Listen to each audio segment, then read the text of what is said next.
There's a lot of assumptions out there, right, associated with aging. And one of the biggest assumptions with aging that I absolutely hate is the fact that we have to lose muscle and we have to lose functionality as we age. You don't have to settle for that being your situation. We've got people that come to us that honestly, Lawrence, they'll do 3 exercises once a week, and they come back the next week and do 3 different exercises, and they gain a pound of muscle every year for the past 5 years. Welcome to Corporate Warrior, the podcast that brings you the best advice on how to improve your health, optimize performance, and maximize productivity. With your host, Lawrence Neal. This podcast is brought to you by HitUni.com. HitUni are a provider of amazing online courses for high-intensity training qualifications. HitUni comes highly recommended by the best in the field, including Body by Science author Dr. Doug McGuff, Discover Strength CEO Luke Carlson, and trainer Drew Bay. It was founded by my friend, author, and longtime personal trainer Simon Shawcross. Simon has 15 years experience training clients and has supervised over 15,000 high-intensity training workouts. Using knowledge from experts like Skylar Tanner, Dr. James Steele, and Dr. Ellington Darden, HitUni is a goldmine for learning everything to do with high-intensity training. The courses are delivered online through the website, where you can learn via a variety of multimedia materials at your own pace. There's online support and a discussion forum where you can share ideas and ask for help. To learn more about high-intensity training and improve my own results, I started their personal trainer course. The content is amazing, and the courses are really easy to follow, and each section is organized into bite-sized chunks that give you a real sense of achievement after you complete each one. I should also mention that there is a DIY course. So this is the course for you if you're not necessarily a personal trainer, but you want to learn more about high-intensity training and how to implement it for maximum benefit in your own exercise regimen. To get your exclusive Corporate Warrior 10% discount on any course you purchase, simply head on over to hituni.com, that's HITUNI.com, and enter the coupon code CW10, that's CW and the number 10. So again, that's hituni.com, pick your course, and enter the coupon code CW10. Thank you for your support. Welcome to another episode of Corporate Warrior with your host, Lawrence Neal. Inspired by an endless supply of questions that seem to be bouncing around in my head all day long, I decided to exercise my obsessive curiosity to understand how to optimize productivity in health, career, business, and lifestyle. So I interview guests, including health and fitness giants like Rob Wolf, underground, rarely interviewed exercise experts like David Landau, high-intensity training specialists like Dr. Doug McGuff, New York Times bestselling authors, highly successful business owners, startup founders, life hackers, extreme adventure racers, pioneers of productivity, and many, many more. My next guest is owner of MedX Precision Fitness, Blair Wilson. Early on in Blair's exercise training career, he developed a close relationship with Body by Science author and podcast guest John Little, who became his mentor and introduced him to the concepts of high-intensity training. Blair then had a career as a professional water skier in Australia, but was still heavily engrossed in high-intensity training whilst he was there, and eventually decided to return to Canada to start his own business. In this interview, we cover exactly how Blair became inspired by high-intensity training, and we dig into the details on how he started his business. We talk about some of the lessons he learned from John Little, his current business focus and business strategy, the type of training protocols that he uses to train himself and his clients. We talk about some of the data he's collected and his findings. We discuss his recent leg break and accelerated recovery that has shocked all of the experts, and much more. For all of the show notes for this episode and all episodes of this podcast, please go to 15minutescorporatewarrior.com/podcast. That's the number 15. So without further ado, please relax and enjoy this fun conversation with Blair Wilson. Blair, welcome to the show. Thanks for coming on. I appreciate it. Thanks for having me. You're most welcome. So As I was heading out earlier when we were talking before we started recording, I'm really keen to understand more about you. I find you quite inspirational. You're very young, obviously, and you getting older. How old are you actually, if you don't mind me asking? I just turned 30 this past September. Oh, really? Oh, okay. So you're older than me, only by a few months. Almost time to retire. But I actually thought you were quite a bit younger than that. But then again, you've got your look with the facial hair does make you look slightly older, because I've seen you fresh face and it does take the years off, doesn't it? I do that on purpose. What, you mean grow the beard so you're taken more seriously? Is that what you mean? Yeah, come on, you can't look 12 forever. No, that's true. Cool. So yeah, really wanted to kick off just learning a little bit more about, I guess, where you're from, and kind of where you grew up and that kind of thing. And then I've got some questions that I can follow up with on that. So right on, bring it on. So I can, I'll launch into that. I grew up in a really small little town about a couple hours north of where I live now, called Port Carling. And my dad has a really famous saying that I still stick with, that for 7 months of the year, you could drain the lake and roll up the sidewalks and nobody would know that the town was even there. It's one of those summer destination places where you only get the population in, July and August and a couple months on that side, but nothing really exciting goes on there for the rest of the year, which was a cool place to grow up, but a great place to leave when you're this age. And then I think a great place to go back and visit as much as you can. Cool. Okay. Yeah. So where did you did you go to school there, and then did you go to college? Yeah, I went to high school there. Yeah. Went to high school there, and that's when I met John Little actually just at my last year of high school, and then I, as quickly as I could, got out of there, moved to New Zealand and worked in the outdoor industry for a little while there. Moved home, worked with John for a little while, moved back to Australia for a little while, then came home and moved back down to the big city here in Toronto to open the business. So that's over the move away from home started in 2004. So I've been all over the place since then. Awesome. Okay. Yeah. So, okay, I didn't realize you traveled like that. Okay. So when you say outdoors, was that kind of like, because I noticed you're quite into your extreme sports, aren't you? And I think we're probably going to come on to that a bit later as well. But is that what you were doing work-wise over in New Zealand? When you see outdoor sports, is that the kind of thing you were doing, sort of extreme sports? Outdoor sports, and then more so like outdoor pursuits. So because of the setting of the town that we lived in, right? Like everything outdoors is huge. And my high school that I went to was really unique in the sense that it was very outdoor education based and athletic based. So that was something I was obsessed with. And I think the school just kind of furthered that obsession because we had all of these opportunities. We would go on out trips, camping every 3 weeks or 5 weeks, the whole school. If you stuck in the outdoor education program all the way through high school and year one, you would get level 1 in all of these outdoor pursuits: sailing, rock climbing, tripping, everything.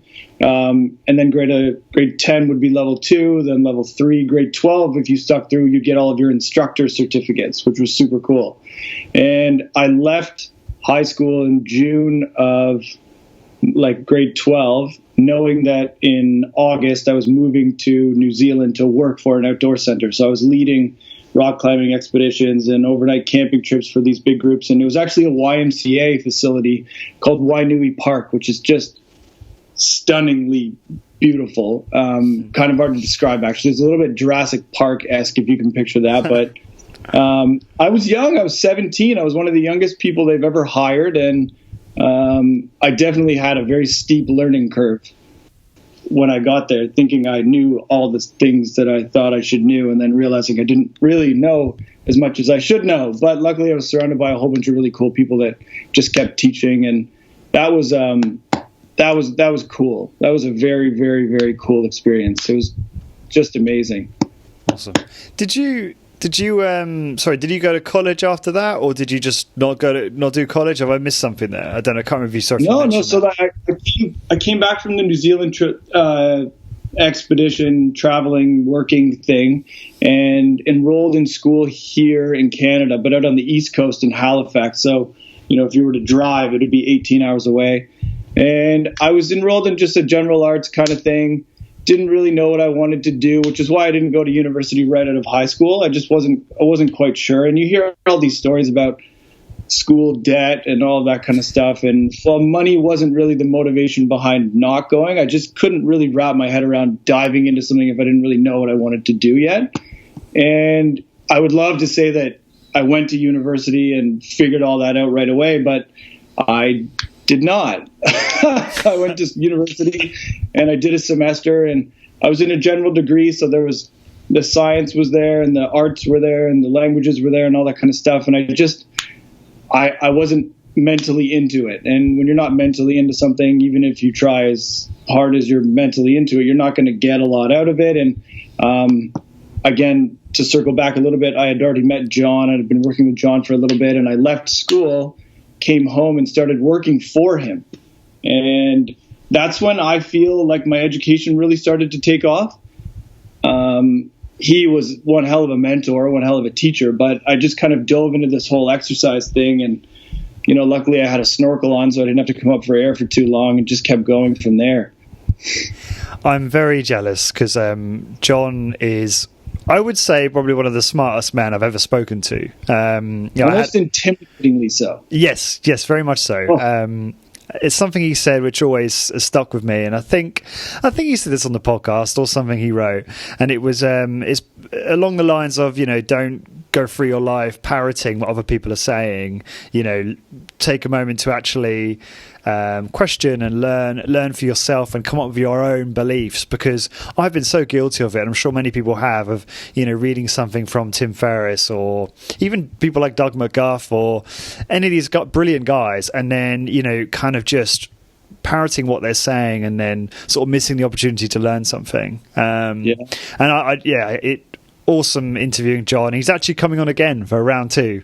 No way. Yeah, man. After a lot of demand from people, and I've happy to interview John again. So we're gonna organise that. So on that, tell us about your experience. How I understand your father was friends with John, and that's how you got introduced. And tell us about that whole kind of how that started, and sort of what his influence is like and what you learned from him.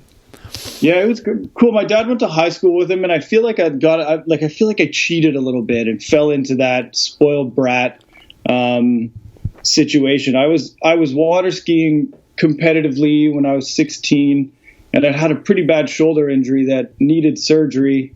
And my dad had been going to see John and training with him for probably the better part of a year, and just kind of bragging about it and rubbing it in my face. And then I started to go see John 4 or 5 months before I needed the surgery, with the intention of, hey, let's make everything else stronger.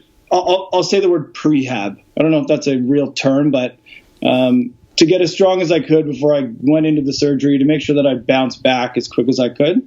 Okay. And again, perfect storm of consequences. I don't know if I woke up on the right side of the bed and he also woke up on the right side of the bed, but he could have thought I was the biggest brat and I wouldn't have been where I was today, sort of thing, or where I am today, because we got along really well. I would take his, for lack of a better term, shit. He would take my shit, and we just, got on really well. And I just eventually ended up asking him if I could come and work for him. And that was after I dropped out of university for the first time. So that started. Just to interject, when you say he was giving you shit, you were giving him shit. Like, what was that about? Like, what was that? Like, he would say, Blair, you got to train like this. You're like, shut up, John. What do you know? None of that. I never questioned any of that kind of stuff. But if he would A, call me on my bullshit. B, nothing was really safe from the back and forth of kind of ripping on each other, which was just kind of fun. And he was kind of like a mixture of a big brother and a dad, but he knew my dad, so he knew that I wasn't too much of a brat, so he would take a little bit of my words with a grain of salt. It was just a crazy situation. And I remember the first couple of weeks that I worked for him, I didn't get paid at all. I would drive to the gym and I'd sit there for 8 or 9 hours, and I'd shadow him around, and I'd read these books, and I'd ask him these questions, and not ever once did I ever get the feeling that he didn't want to talk about stuff, or if I had a question, that it was an inconvenience for him, or if I had an opinion and he didn't agree with my opinion, instead of just flat out telling me I was wrong, it didn't matter if it took 3 hours. He would talk to me with leading questions and get me to question why I had that thought, and then we'd come to a conclusion, but not necessarily his conclusion. We'd just come to a conclusion. So I had my mind changed on so much stuff so often for that first little bit of time that it was nuts. It was almost too hard to, I don't think I could really do it justice, to be honest with you, because it was such a monumental time, but he was a hell of a mentor. It was so cool. Still is. Were there any poignant conversations that come to mind, that ones you remember that where you're like, like a real aha moment or anything like that?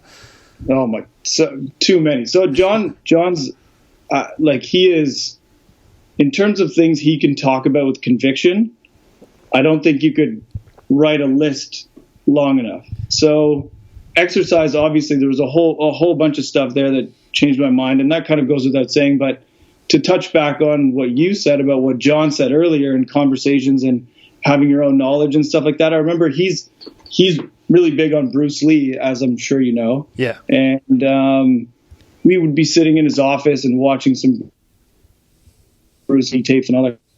He played this one, and I might butcher this quote, and it's a pretty famous one, but it was about sitting down with two people and sharing your knowledge. And if you think about it like people that sit down to drink tea, if you, Lawrence, brought an entire cup of full tea to our conversation, then I can't give you any of mine. And he would always drill that home to me.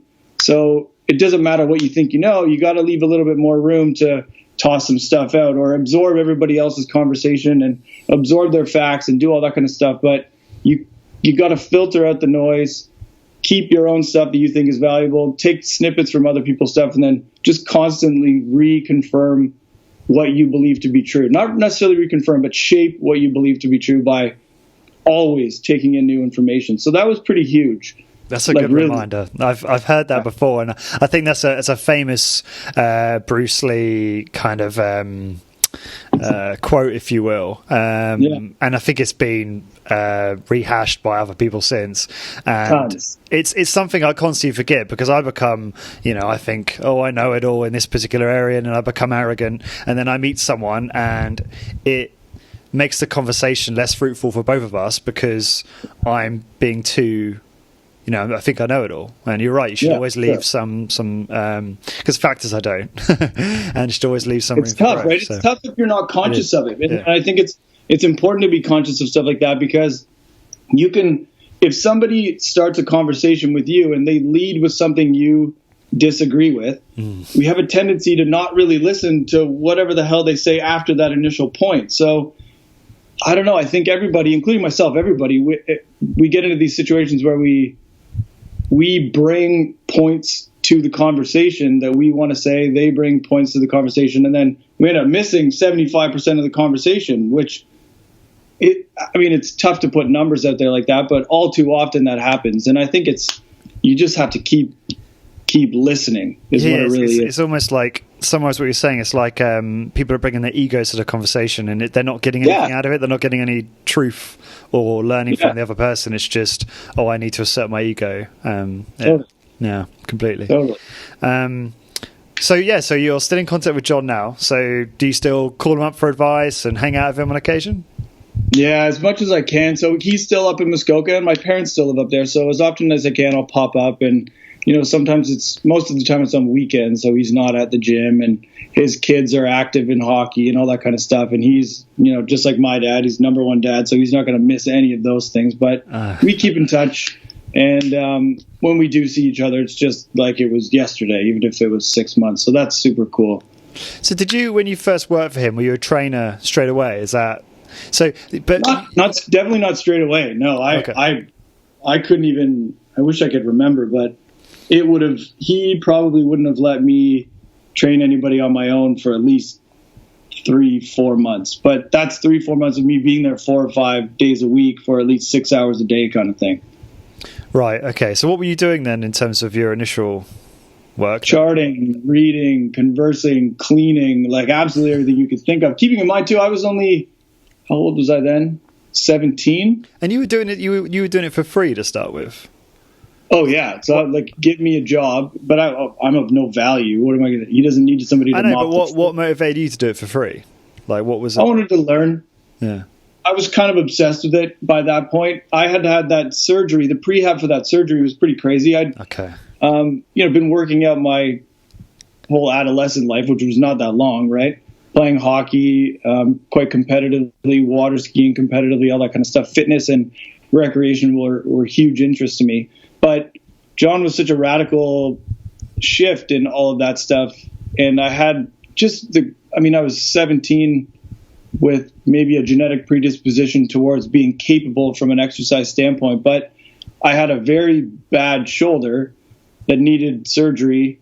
By the time the surgical appointment was there, I had really no symptoms because I'd strengthened the whole thing so much. Right. And I bounced back so quickly that I was like, 1 and 1 equals 2. Like, I did this thing and I had this outcome and I read all this information about it. Like, I need to know more. So I didn't really. So you didn't have the surgery in the end. You didn't need it. Is that right? No, I still had it because I had a torn labrum, but I had gained so much strength that I think from a symptomatic standpoint, my tank of gas for capability was so much stronger that my pain had kind of dissipated by largely 90%. And then I came out of the surgery so much better than I think I would have if I hadn't gone in as strong as I was. So it was just, and then I'm pretty sure I kind of begged him to work for him more so than anything else. I know my dad initiated the conversation for me because I was nervous as hell. Again, 17 or 18 years old, no real training, like coaching background. And it was just like, I want to learn. So teach me. And if you turn out to not like me, then that's fine. I'll go away. And luckily, again, he liked me. So we kept going. So how did that progress? You started and you weren't paid and you were doing every odd job going. Yeah. How did that then progress into you, I'm assuming, becoming a trainer? Is that right? And yeah, from there. So yeah. So that was around the time that they had just got their bod pod and they were starting to do some of their studies that were, I'll say, informally published. That Nautilus North study was pretty cool. And then they did a weight loss study that was there. And they had a pretty big following. So the gym was getting busier and John was doing talks and all that kind of stuff.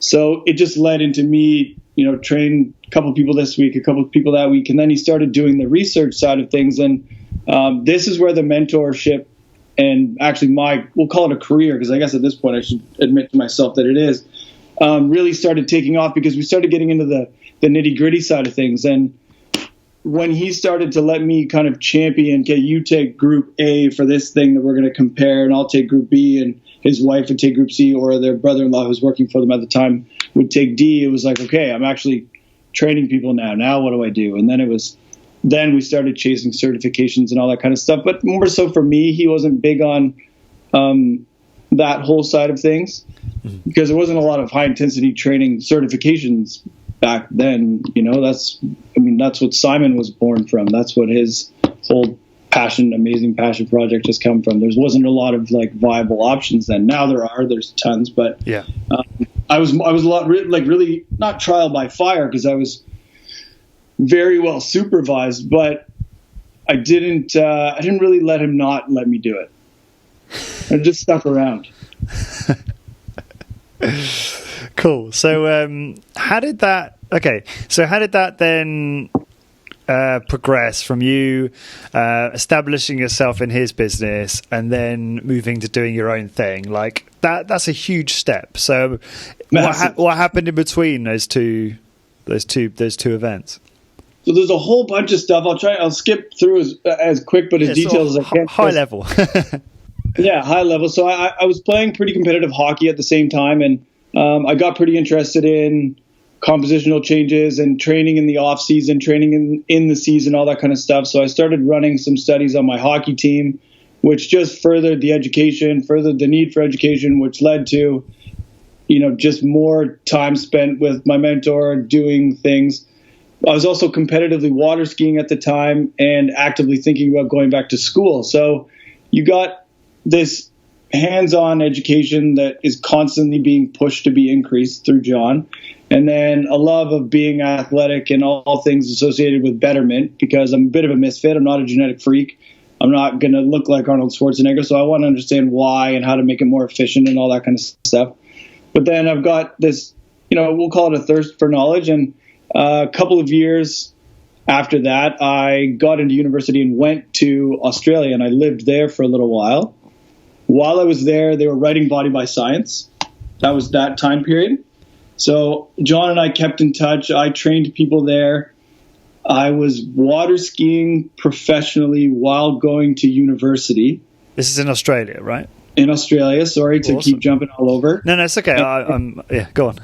and keeping in contact with John, still training people, doing phone consultations at the time. And then I had this opportunity come up to, this sounds so ridiculous when I say it out loud, but I was going to school for a biology-related program with hopes of getting into something medical. But I was also water skiing part-time, and on my visa, I could only work 20 hours a week. But they kept giving me more than 20 hours. So I went to them one day, and I was like, guys, I'm going to get deported, and I don't really want to get deported for water skiing while I'm supposed to be going to school. So can you cut my hours back a little bit? This is getting a bit much. And I didn't really see the curveball coming, but my employer at the time was like, why don't we just sponsor you and you can work full time and not go to school? I was like, oh, okay. Let me think about that one. So I thought about it, and my mindset at the time was largely you can go back to school when you're 45 if you want to, but you can't go back to water skiing professionally when you're 45 if you don't keep practicing. So, the grass is always greener. Off we went to the admissions office to file the paperwork, and then I, water skied full time, doing shows and competitions as a job for 2 years after that, all while keeping up with the workings of, the exercise world and still being very much involved in it. But it had then shifted to be sort of a side thing, no less interest, but instead of the exercise thing taking up all of my time and then water skiing and hockey being on the outside, it was water skiing and then exercise on the outside. So huge attachment to it still. And that was hard. That was hard on the old body. Really? I've had a lot of injuries. I've bounced back from all of them. And up until very recently, which I'm sure we'll talk about later, I've literally felt invincible because of my strength levels relative to, everything that I was doing. And I finished up the water ski contract, came home, and there was no real question, just went right back to John and said, let's go, let's keep this up, let's keep this going, because we stayed on very, very, very good terms. And then I remember the day pretty specifically. We were sitting in his facility in Bracebridge, and I think everybody had gone home, and it was one of those, Wednesday nights where maybe there was a hockey game on or something, and it was, okay, let's go have a beer at your place and watch the Leafs lose again. And we had been talking about the Toronto market and how there really wasn't anybody down here doing what he did, and the conversation just really spitballed, and 3 days later, I was marching ahead with it. I was doing it. That wasn't really an option anymore. So it took a while to get the funding together, but John helped a ton with, projections and machines and connections and all that kind of stuff. And I had really, really hoped for him to be involved in a business partner capacity, but the guy has so many projects on the go at, all times that are not only exercise related, that it just wasn't really a viable option, but it was still something that I was going to do regardless. So we made it work. I opened the gym I think I incorporated in 2009, opened in 2010, and here we are still open. Awesome. Well, congratulations on that. That's a lot of really crazy things going on in that time period. No, it's really interesting. I had no idea, honestly. So that's pretty cool. You're a professional water skier. So I'm interested, how does that take such a toll on your body? Because I'm thinking, you're on some skis on the water. I know absolutely nothing about this, by the way. I've never done it before. But I'm assuming, you're on skis on the water. So, how dangerous can it be? If you crash, just crash into the water, right? Yeah, you crash into the water. Water can be surprisingly hard at speed. And right. It depends on what you're doing, really. But if you're wakeboarding, you're jumping off of the water up 8-10 feet in the air, and then you're landing on flat water that doesn't feel as soft as water. It's now concrete. If you're barefooting, you're going as fast as the boat will go on your bare feet with no skis on. And when you catch a toenail, for crying out loud, you slow down very quickly, which doesn't feel like pillows. It feels like concrete. Again, we'll talk about this a little bit later on, but I injured myself this summer wakeboarding, and you wouldn't think anything of it. I didn't even fall, but I broke 2 bones, tore 3 ligaments, ruptured a muscle, and sprained my ankle all at the same time. Oh, wow. So I've had some injuries, but I think everybody in the profession has had some injuries, and I think I got away up until this past summer. I got off pretty easy, to be honest with you, but I don't think I can say that anymore. I think anyone who's in professional sports has had injuries, right?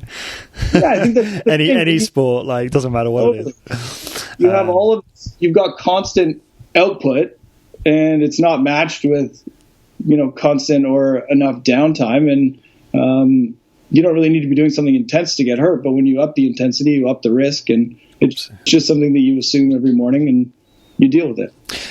Was it good money doing that professionally? Was that well paid? Yeah. Really? Yeah, it was pretty good, especially when you're, 19, 20, 21 years old. You don't really need a lot of money at that standpoint. So if you can water ski for 8 hours of the day, which is really water skiing for 2 hours of the day, and make a considerable chunk of change, you're pretty happy. And it happens in warm climates. There's none of this stupid snow stuff out there. So yeah, it was wicked. So, sorry if you already described why, but why did you stop? Is it just because you were getting so beat up? Like, is it because your passion was reduced and you wanted to do other things? Like, why did you ever leave? I think it's a combo of that, really, Lawrence. I was hurt, and when you're hurt, you lose a little bit of gusto. And I saw there was an opportunity to, exit amicably on all fronts, and I could see the path towards not being hurt anymore. And I knew that I had the job and another passion on the side in exercise when I got home. So it wasn't like I had to leave and figure out what I was going to do. It was like, okay, I've been beating myself up for 3 years, and I can't keep doing that. So at what point do you step away, keep doing it as a hobby, but then build your other passion into something that's worthwhile? So yeah, I'm sure I wasn't thinking about it that deep at the time, but that was the situation I was in, and that's the step I took. What was your best trick? Did they call them tricks? They call them tricks. It depends on what the pursuit is. I think my favorite thing ever is ski jumping, and it's a 6-foot ramp that's 12 feet long. You're behind a boat going 32 miles an hour, and I like going upside down. It's cool. Doing flips is fun and terrifying, and it looks great, but there's not much better than going as far as you can in the air. And you see these guys, I think the world record, honestly, is very close to 300 feet, maybe bigger than 300 feet. But my personal best was 140 something, and I could have sworn I was in the air for 10 minutes. It was just crazy. You see a video, and it's over in 3 seconds, but it doesn't look the craziest, but it feels definitely the coolest. So I'll say that one. Is that on YouTube? I've got some crashes on YouTube I'll send you for sure. I'll put that in the show notes. Yeah, you have to. I definitely will send a couple crash videos through. Okay, so really inspirational chat with John. Inspired you to start your business. How did you come up with the name Medex Precision Fitness? How did you come up with that? So that was a weird one, because you can't really go around asking your friends for help on that one, because everybody's opinion, there's never gonna be a name everybody likes, and everybody's gonna feel obligated to give you feedback rather than just saying they agree or not. And it sucked. It was awful. It was probably one of the hardest things to do. We really settled on Medex machines just because Nautilus at the time was not really producing the quality that they used to. I think they've come a long way with their things, but at that period of time, I think they were, maybe we shouldn't get into the politics of the company Nautilus, but every machine company has had their ups and downs in terms of quality and all that kind of stuff. And Medex was the ticket, and we had Jim Flanagan, I think, was John's contact at Medex at the time.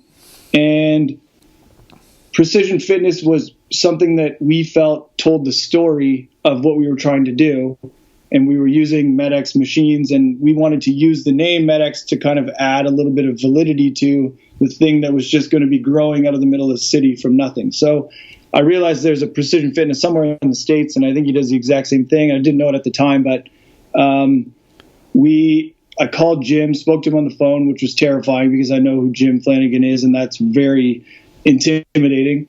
And I was like, Jim, what are the rules? Like, what are the laws? Can I use MedX like people used to use Nautilus? You know, you could be Nautilus of Toronto. And the gist of the answer was, Blair, do whatever the hell you want. Okay, I'm doing it. So MedX gives it, you got the ring of medical there, but people know what MedX machines are, which adds a little bit of validity to what you're trying to do right away. And then there's the other people that don't care at all what kind of machines you're using, but the term MedX kind of speaks to them in terms of accuracy and applicability. So MedX Precision Fitness is a mouthful, but we felt it really told the story of what we were trying to do. So you get your business plan, you go to the bank, and they laugh at you. But then eventually you secured some money, right? Yeah, it took me a really long time. It was really painful. I hadn't lived in the country for 2.5 or 3 years, and had no notice of assessments or anything. And I'd walk in with this business plan that should have just been chicken scratch on a piece of paper. And I went to every bank, all the 4 major banks or 5 or whatever, 2 times. And then finally just went back one day and was like, can you just tell me what to do? Just tell me how to figure this out, because I'm just going to keep asking. And eventually we got it done and signed the papers. Sorry, go on. It was a nightmare. I got some family help, which was amazing. I didn't get family money. I just got some family co-signers, and luckily people were willing to, you've got to believe in the person before you kind of sign on to borrow that kind of money. And I wasn't asking for $1 million, but it's still asking for money with no guarantee that money might come back. So thankfully, my grandmother, who was just as generous as hell, sat me down one day, and I felt like I had to go to her with a business pitch, and she already knew the answer she was going to give me, but I showed up with this folder, and I remember I dressed a little nicer than I normally would, and it's my grandmother. I see her every other day. We live around the corner from each other, and she made me go through the whole thing, didn't really say anything. I was so nervous, and then she was like, of course I'll help you. Like, yeah, I'll sign the papers. We'll make this work. So if it wasn't for her, if it wasn't for her, if it wasn't for John, if it wasn't for my parents, that list could go on and on and on and on and on. Then I wouldn't have been able to do it. But that's how we got going. That's a great story. I love that, especially this respect you have for your elders. It's not something. Certainly, I was with my grandma yesterday and my dad back down in Portsmouth, where I'm from. I live in London. Portsmouth's a city down on the coast, south coast of England, and we were talking about how. Well, not necessarily with my grandma. This was afterwards. Talking about how a lot of people, young people, especially kind of the younger generation, don't respect their elders, and yet they've got this, amazing source of wisdom right there, and they should be, asking them questions and learning from them. So that's really nice to hear that story. That's really cool. So how did you? So when you got the loan from the bank, how did you invest the money? What were the decisions you made on that in terms of like how you invested it to start the business? Yeah, so we had a whole bunch of we had to do some renovations in the space that we took over. We had to have, signing the lease again as a younger person with not a lot of backing, even getting a commercial lease to open the facility in downtown Toronto, which is not cheap. You don't just give first and last month's rent kind of thing. You've got to have a pretty big check that has to be cut. The machines themselves, I think the dollar was pretty close at the time, but there's still the shipping and all of that kind of stuff. And the day we opened, which was probably 3 months after we signed the lease, and my dad and I actually did all of the renovations just to save money. The day we opened, Lawrence, I kid you not, I probably had negative $4. like maybe even more than that. It was absolutely terrifying. But I had negotiated a period of time at the beginning of the lease where I didn't have to pay rent. And then it was just, okay, family and friends, like, I did this thing, come help me, come get beat up for me, please and thank you. So the investment was 100% all just even getting to the point where we could open the doors. And then it was like, let's figure this out. Because I think if you wait to have all of the questions answered before you start something, there's a pretty good chance you're just not going to start. Absolutely. Cool. Yeah. Awesome. So how long have you been going for now? So you said 2010 you opened, is that right? Yeah, I always fudge these dates, but I'm pretty sure it was February of 2010. So I incorporated when it was 2009. And then Feb we opened. Feb 2010 we opened. Cool. So 7 years-ish, 7 years and a month. Or it just feels like 7 blinks. It's been so crazy. And you have 4 staff? With myself, I train, and I'll have to explain the story associated with this one, but my dad trains with us now, so he's a trainer, and he's just the best. And then I've got Aaron, Kim, and Kenny, so there's 5 of us total. Cool, okay. Yeah, it's super fun. And what's the what are your goals now? What's your sort of plan with the business, and what are your goals going forward? Yeah, so it's interesting. This has really shifted in the last, we'll call it 7 or 8 months. And not so much that it's a drastic overhaul, but I really want to have a place. My whole shtick is being able to help people get better. And that better doesn't really need to be you're broken and now you're fixed. That better can be on any sense of the scale. And you can have knee problems and get better. You can have back problems and get better. You can have no problems and just want to prevent yourself from being in a situation where you have to get better. But there are a lot of things that contribute to that I'm finding. And I really want to have this, like the gym and the training is probably the most important thing to me just because of my attachment to it. But things like physiotherapy and massage therapy and all these, well, I'll call them complementary services, all these things that can contribute to your happiness and your output and your abilities. A perfect world for me would be all of those under one roof and in a place that's driven by, I'll say a desire to learn, because again, I feel like if you don't have that desire to learn, then you don't have that listening thing we were talking about before, and then you just kind of shut yourself off. And when you're in a service-based industry like that, the second you shut yourself off, you're starting to now give a disservice, because we can learn so much all of the time. And I don't think that necessarily speaks to me changing my outright views on how we exercise and stuff like that, but it definitely has been changing my views on what else we can incorporate with the exercise that is complementary to somebody's health or ability, let's call it functional ability, or I don't like the term wellness. It's a bit of a buzzword right now, but everybody kind of knows what that word means. And I think strength is probably the basis for everything that is betterment for people. It doesn't matter how big your musculature is. If you don't have the strength to do the activities you want to do, you're probably not going to be happy. Then you're going to be more susceptible to all of these other negative situations. So my whole thing has morphed from making high intensity resistance training more accessible to people to incorporating proper and productive resistance training into everybody's routine so that they're better. And then when they have little dips of not being as good as they want to be, they can get access to help to get rid of that situation. So it's a little bit confusing, I think. And I think I'm really, honestly, I'm at a time right now where I'm trying to refigure this out and see what fits into the model and what doesn't fit into the model. But the base of the model for me is always going to be proper and productive strength training. Mm.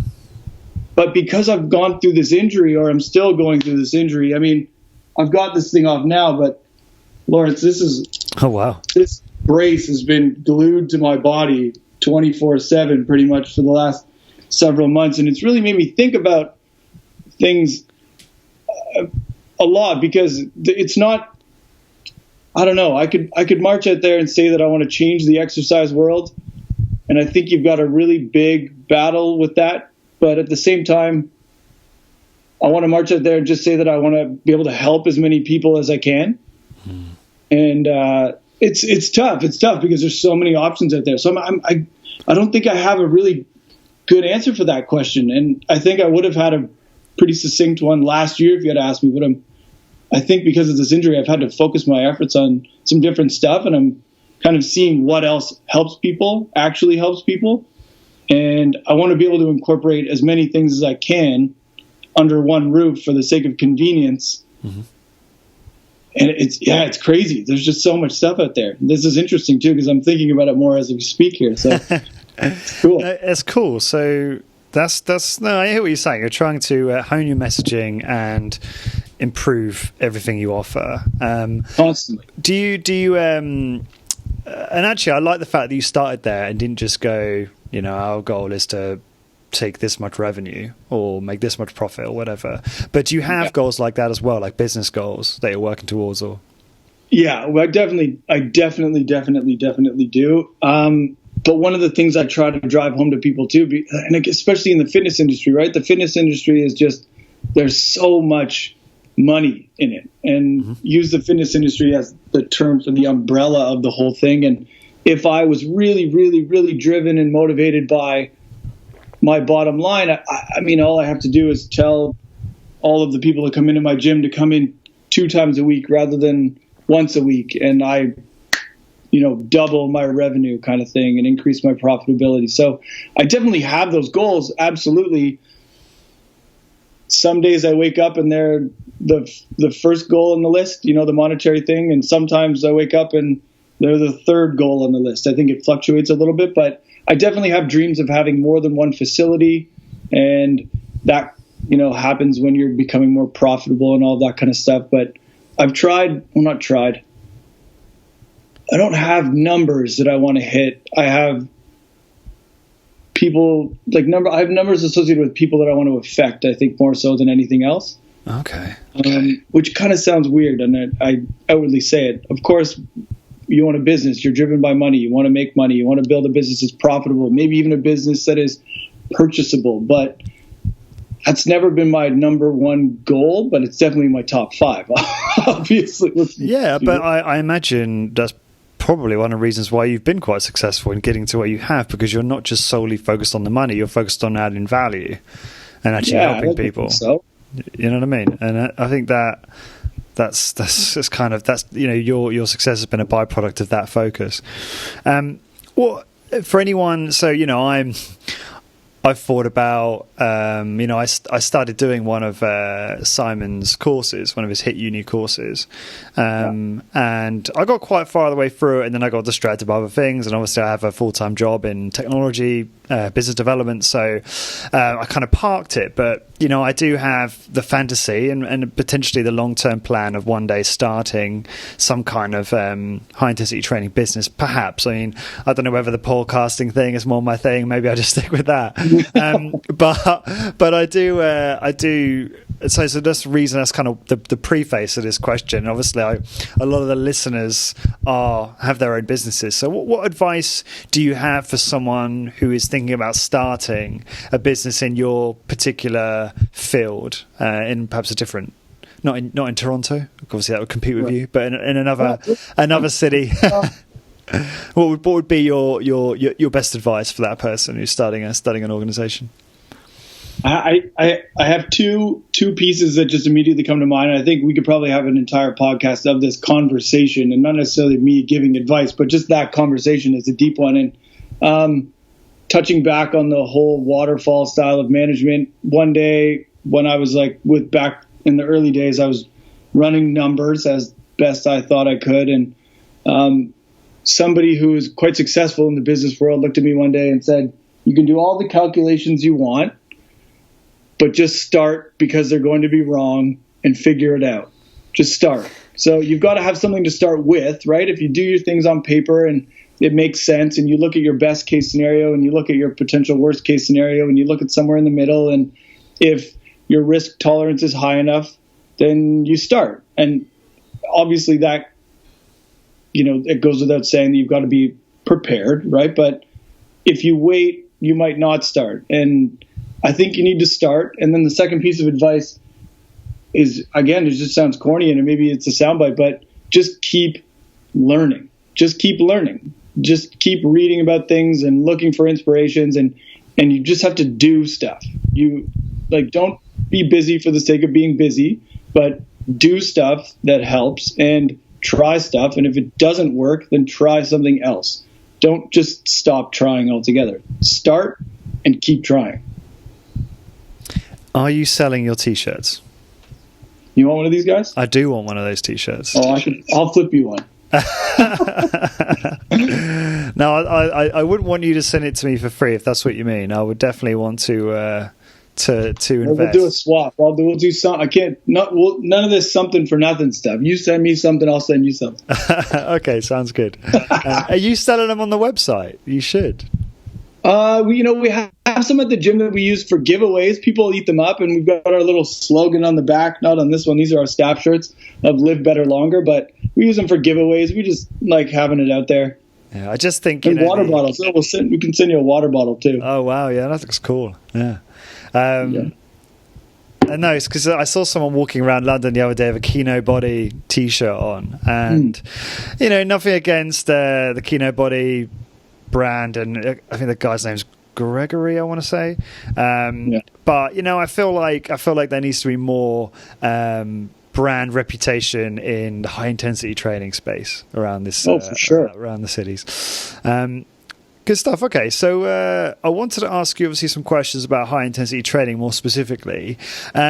So what's the main demographic of your clientele in your gym? Okay, so I was just looking at this completely unrelated the other day. We're very, very close to 50-50 men and women. Mm-hmm. And I would say 75% of our clientele are 40 plus. Oldest being, I think we've got an 83-year-old, which is, I think that's probably the oldest client I've ever trained. And then we've got a small percentage that are younger. We've got a lot of doctors, we've got a lot of executives, we've got a lot of people that are busy. Now, our location in the city it couldn't be any better. We're right downtown. We're accessible by 2 subway lines. The number of people that work in each one of those buildings is, well over my capacity. Because we're appointment only, we can only take so many people, but we're accessible for sure. So we don't get a lot of people that come from out of the city. In terms of income, I have no idea. That's not really something that I try to focus on. And I think I don't really need to know that much. People, if they find value in your service, they'll find a way to pay for it. But I think because of our location and the people that we are attracting, the earnings are probably a little bit higher than, outside of the city or other gyms.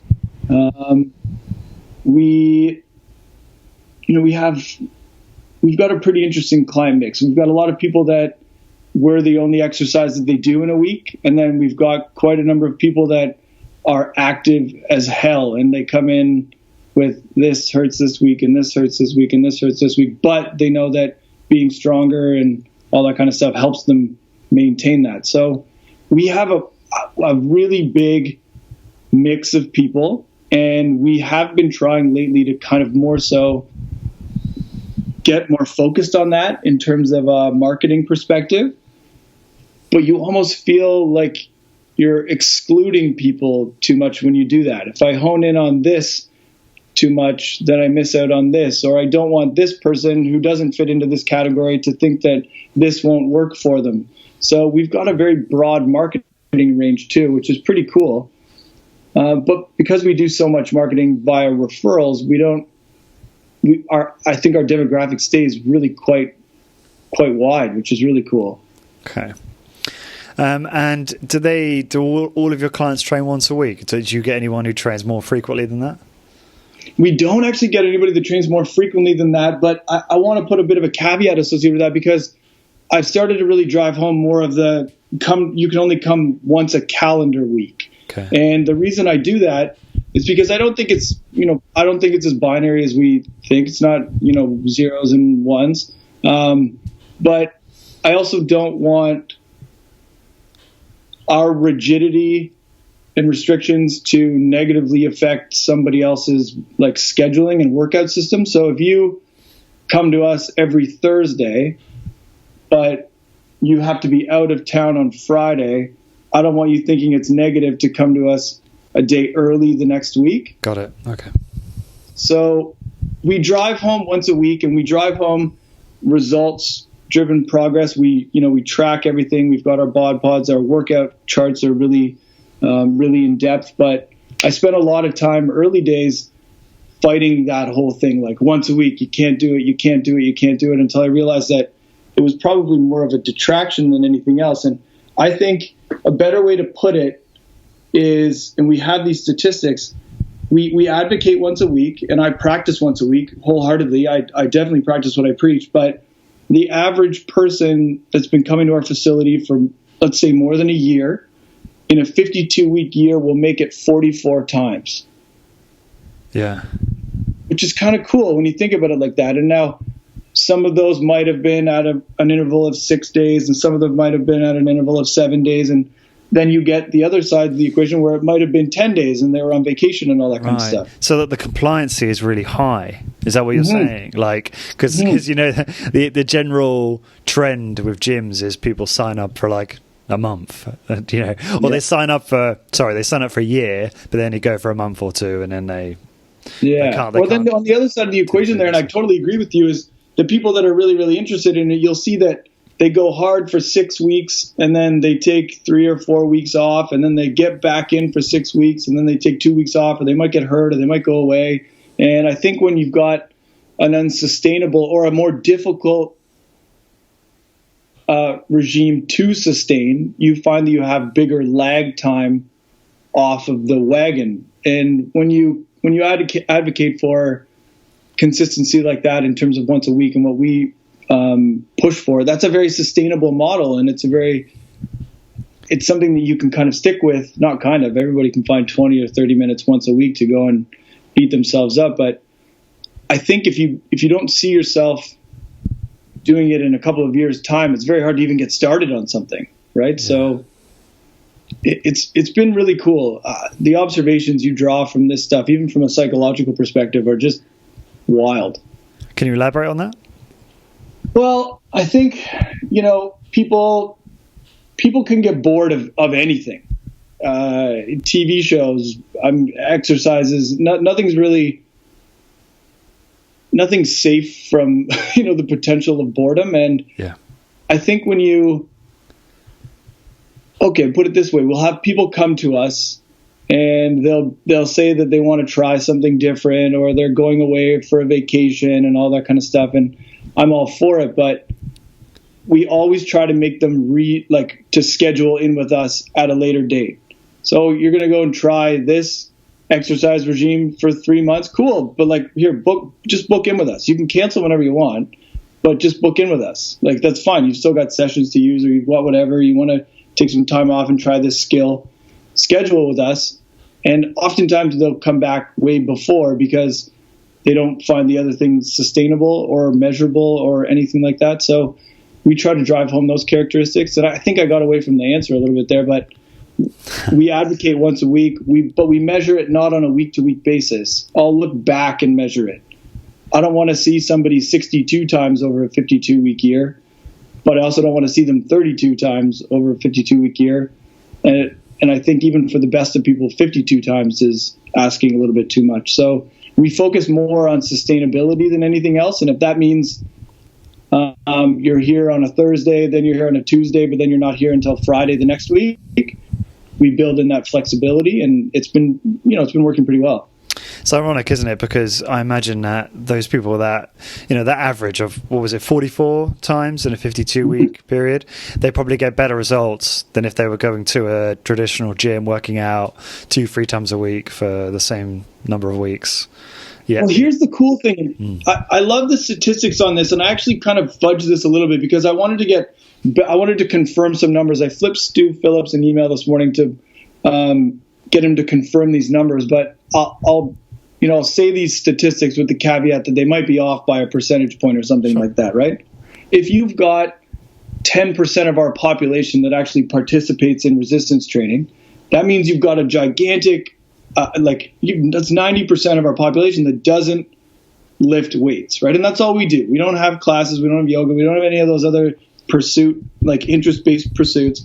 So right away, you got to look at 90% of people are not doing the thing that you're offering, which is kind of crazy. So if you then go at them with this prescription that seems even a little bit too intimidating, the alternative isn't doing a little bit of what the recommendation is, it's doing none of what the recommendation is.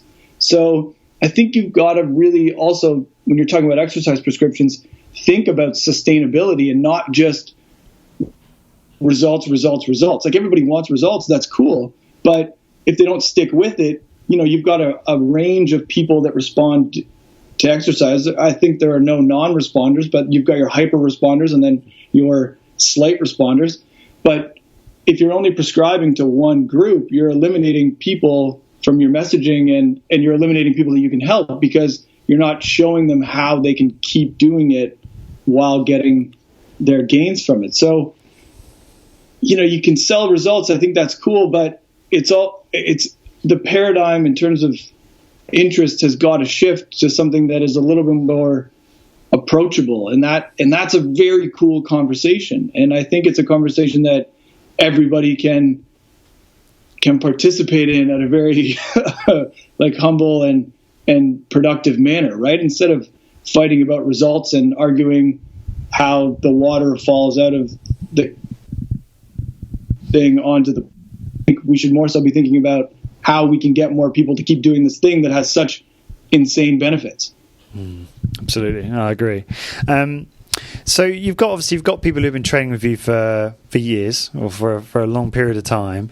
And like anyone who starts high intensity training, you can start someone off on pretty much any routine and see immediate improvement in terms of hypertrophy and strength and other markers of improvement.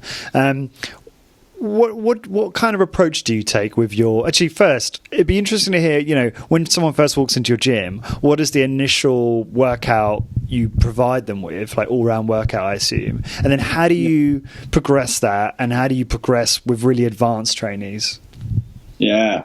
Okay, so I'll touch on something I think Luke Carlson said, and I think on your podcast, actually, one of the biggest limitations to people getting continuing benefit is continued interest, right? Like, you've got to keep the people motivated to keep trying.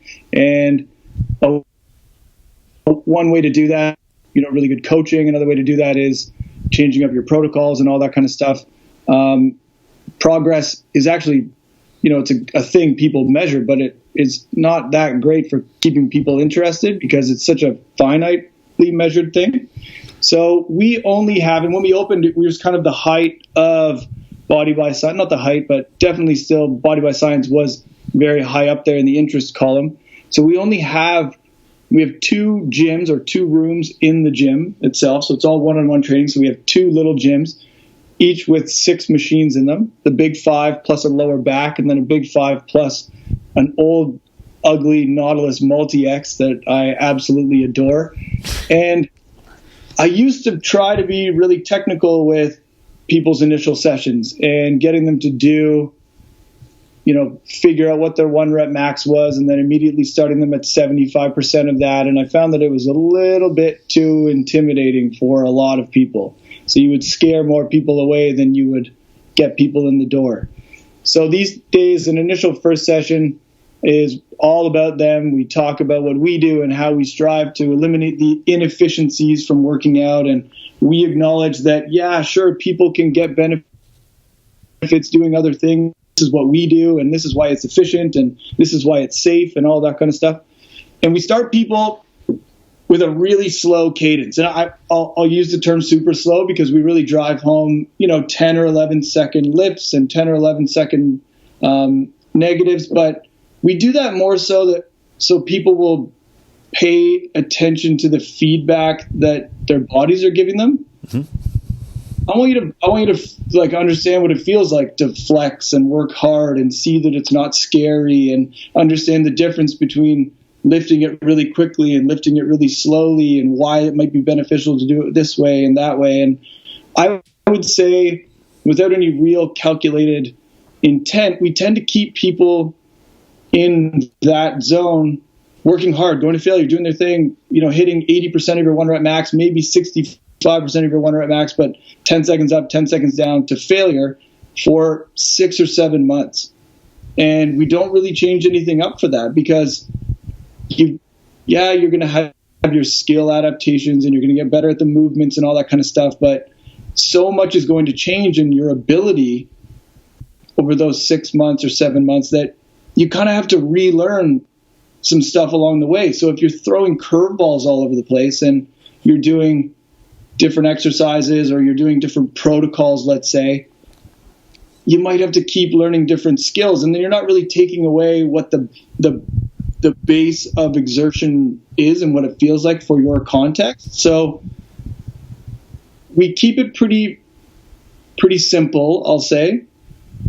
But once you get past that certain point, or you show a willingness to learn more, or you show a willingness to do more, we'll throw curveballs at you all day long as we can measure it. So the rule with me and my facility for all of my staff is that everything we do has to be intense, brief, infrequent, safe, and sustainable.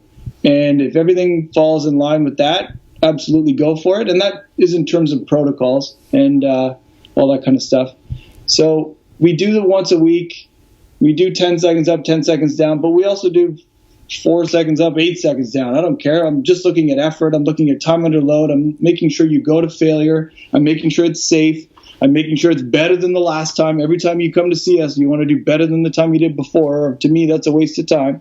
So we try to keep it simple and keep our people interested by showing them how well they're doing, giving them a good service, having it one-on-one, and not like changing their mind every 5 seconds to keep them coming back. Right. Okay. Cool. So what about? So you mentioned there's curveballs that you throw, but I like the fact that it sounds like you keep it really simple and really, a set regime for 6 to 7 months. So that, because I know what you're saying. Like, especially if you're taking a beginner, it takes a long time to appreciate and understand the discomfort that they're going to feel, help them to realize that it's safe and they're not going to get injured, and help them also appreciate the efficacy of the type of training you're doing. Totally. It doesn't have to be complicated. So what sort of curveballs, like how do you, let's say for example, you've got someone, they are, you've been doing this basic protocol for like 6 or 7 months, and now they're not really showing any improvement in terms of time under load from workout to workout, and they're not showing any more in the way of additional muscle gain. I appreciate this is highly individual and genetic based, but like what might you do in terms of changing that person's protocol up? Can you give us an example of how you generally approach that type of situation? So I think in the most general and remedial sense of the word, you can then start looking at it from an intra-workout perspective, what machine is performing the worst? And are you doing that machine a disservice by always doing it fourth, right? Then you can change the order of the workout itself, because we only have the 5 machines and we're really selling that efficient thing. And I don't sell that to people saying that this is the only thing you can do. I sell this service to people with the caveat that, hey, if this is all you want to do and it means you keep doing it and you do it forever, like you can get really good results not changing your mind every 5 seconds.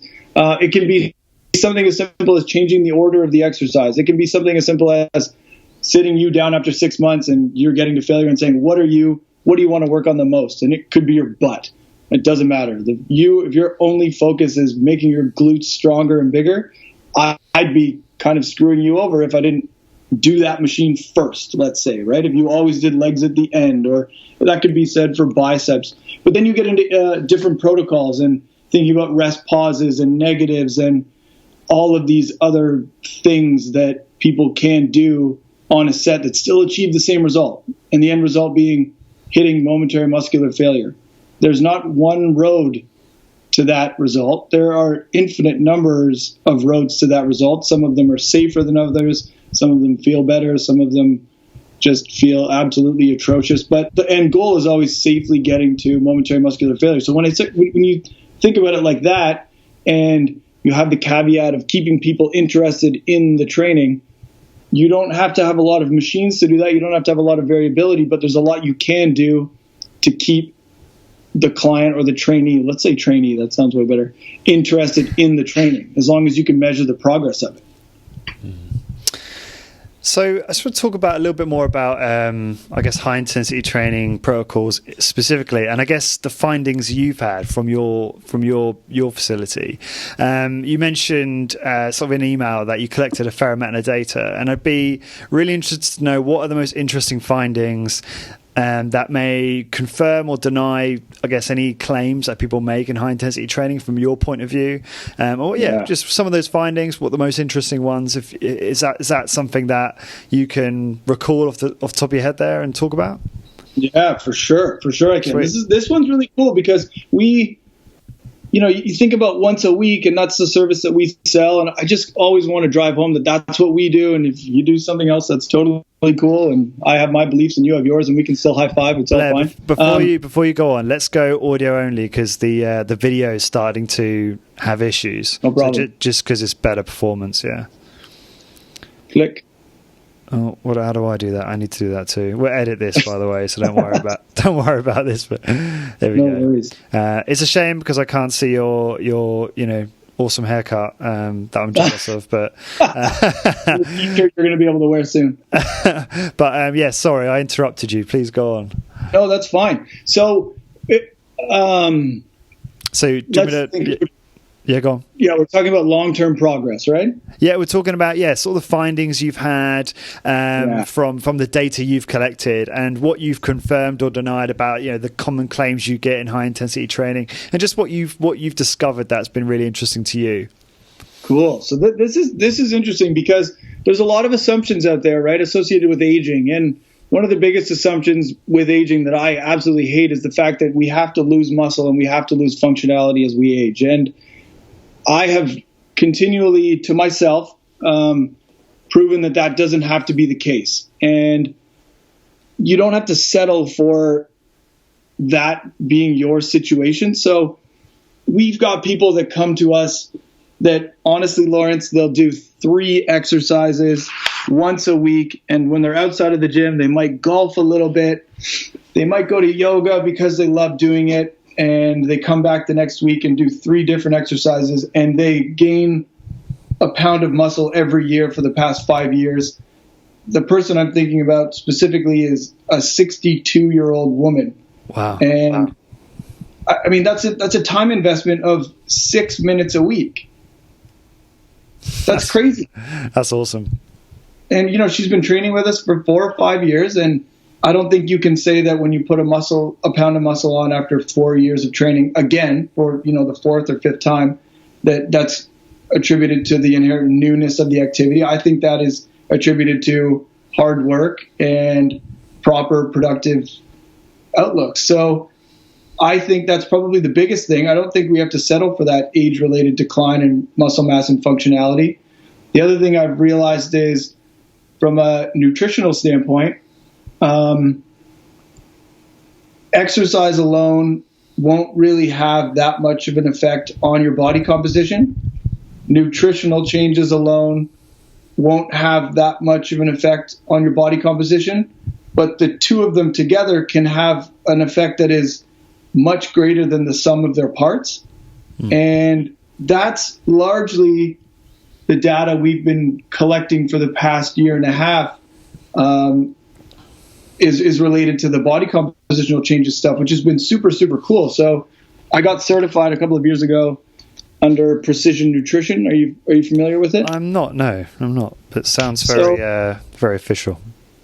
Check it out. It's very, very cool. But basically, it's a habit-based nutritional coaching platform that is deeply entrenched in the science of things. So you know what that means. The context matters.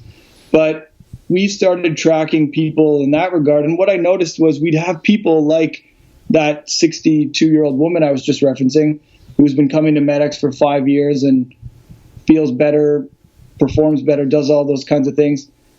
when she added the nutritional intervention to the equation, she had a 2-pound increase in muscle mass that year while having a 26-pound fat loss over that year. What? So, yeah, and that is absolutely not the outlier in the equation. So I've got currently right now 20 people that I'm coaching from a nutritional perspective because I can't really handle any more than that. And that's seeming to be the rule here, is that when you do an exercise intervention and a nutritional intervention at the same time, you can expect results that are just way better than doing one or the other. Right. Okay. What kind of nutritional protocols are you, and what did you use for that lady in question and for most of your clients? Is it a one size fits all approach from a nutritional point of view? It's not a one size fits all approach. I think that it's not, and I think that's quite important from a nutritional perspective. But I think a lot of these days, obesity rates in Canada are shocking. 46% for women and 61.8% for men, or something like that. And that's obese and overweight. And again, I might be fudging those statistics, but I know that's from a 2014 consensus. A lot of success from a nutritional perspective seems to come from the omission of foods just as much as it comes from the inclusion of foods. Does that make sense? Yeah, I mean, so sorry, you're saying that removing foods from the diet that they're already eating. Getting rid of the crap and eating better stuff. So precision nutrition is more so a habit-based program that it's actually shocking. I really wish we could just be looking at some of the information together right now. But basically, you work with a coach. You tell your coach what your desired goal is. Your coach then turns around and institutes a series of habits that leads to your goal. So the client themselves focuses on the habit. The coach focuses on the outcome. And because we have the bod pod, we make outcome-based decisions. So you could, for example, want to lose body fat. Part of losing body fat is eating the right composition of foods, but also eating perhaps a little bit less of that food. One habit you can use to work on not overeating is eating your food slowly. If you eat your food slowly, you're going to end up eating a little bit less of it. That's going to result in less overeating. It might not, amount to you eating less food overall, but you combine nutritional strategies that people can stick to by giving them habits that they can work on and see measurable results with proper and productive resistance training seems to be the way to get these drastic results, even with really, really short time investment periods. I mean, 6 weeks, 6 minutes a week is really not a lot. And for a 63-year-old or 62-year-old woman to be gaining muscle mass is pretty crazy. That's awesome. Do you? It's interesting. The sort of. And by the way, I'm trying to. The nutritional rabbit hole is something that, like, you and we could dive down forever, and no matter what you do, somebody's going to jump out and say, "Hey, you're wrong." So nutrition's it's a touchy subject, and that's where the individualization kind of comes in. But we use a series and system of habits based on relevant scientific data to help people institute habits that lead them towards their goals. And we measure the efficacy of those habits with a bod pod and make outcome-based decisions from those things. So that could include low carb. It could include high fat. It could include keto. It could be paleo. From my perspective, if you're a vegan, I'm just going to make sure you're a better vegan. I'm going to be as agnostic as I can with you because I don't want to force my opinions on you. I want to give you the best delivery and the best scientific rationale for what you should be doing while you're doing it. Yeah, I appreciate what you're saying. It's obviously highly individual and tailored approach to this. But for those listening, is there any findings you've had in terms of nutritional programs that is there any common themes that are most effective for people in terms of improving body composition, maximizing muscle gain, but also helping with fat loss? I mean, like you said, it could just be habit changing, like eating slower or less frequently, or macronutrient related. Like, yeah. So part of like those habits is, that woman that I was referencing earlier. Those habits can be macronutrient related, right? Like the habit could be eating a palm-sized portion of protein at every meal 3 times a day. And you'd be surprised at how many people think that is too much protein. The habits could be only eating nutrient-dense carbohydrates after your workout and, 5/5 of vegetables. There's any number of habits you can institute that have nutritional backgrounds on it. And the common theme that I think for a large majority of the population is I think we'd have a lot better success if we focus on meals and not macros. So we eat meals. We don't really eat macronutrients. And our meals are made up of, different ratios of macronutrients, but they're also made up of different ratios of micronutrients. And we need X amount of XYZ, sure, but I think we need to make it a little bit more tangible. And when we make it more tangible, people seem to be able to stick with it better and also have continued results rather than short-term results that we bounce back from. Right. Okay. That's been an interesting one. The focus of, because I've been there before I really dove into the nutrition side of things. I would largely stay away from the conversation with my clients because it was outside of my scope of practice. So I would refer to people and, I've counted macros and I've done all those things. And I'm not saying that doesn't work, but I think you'll have widespread or more appealing success with driving home a message that is a little bit more relatable. And you take somebody that's not really interested in their, gaining as much muscle as possible, but they want to feel better and they want to get more nutrients and they want to have less pain and all that kind of stuff. I think it's a little easier to digest, pun intended, what a proper meal should look like rather than how many grams of protein you should be eating based on your size and if you've had too much fat or too much carbohydrates and all that kind of stuff. That's interesting.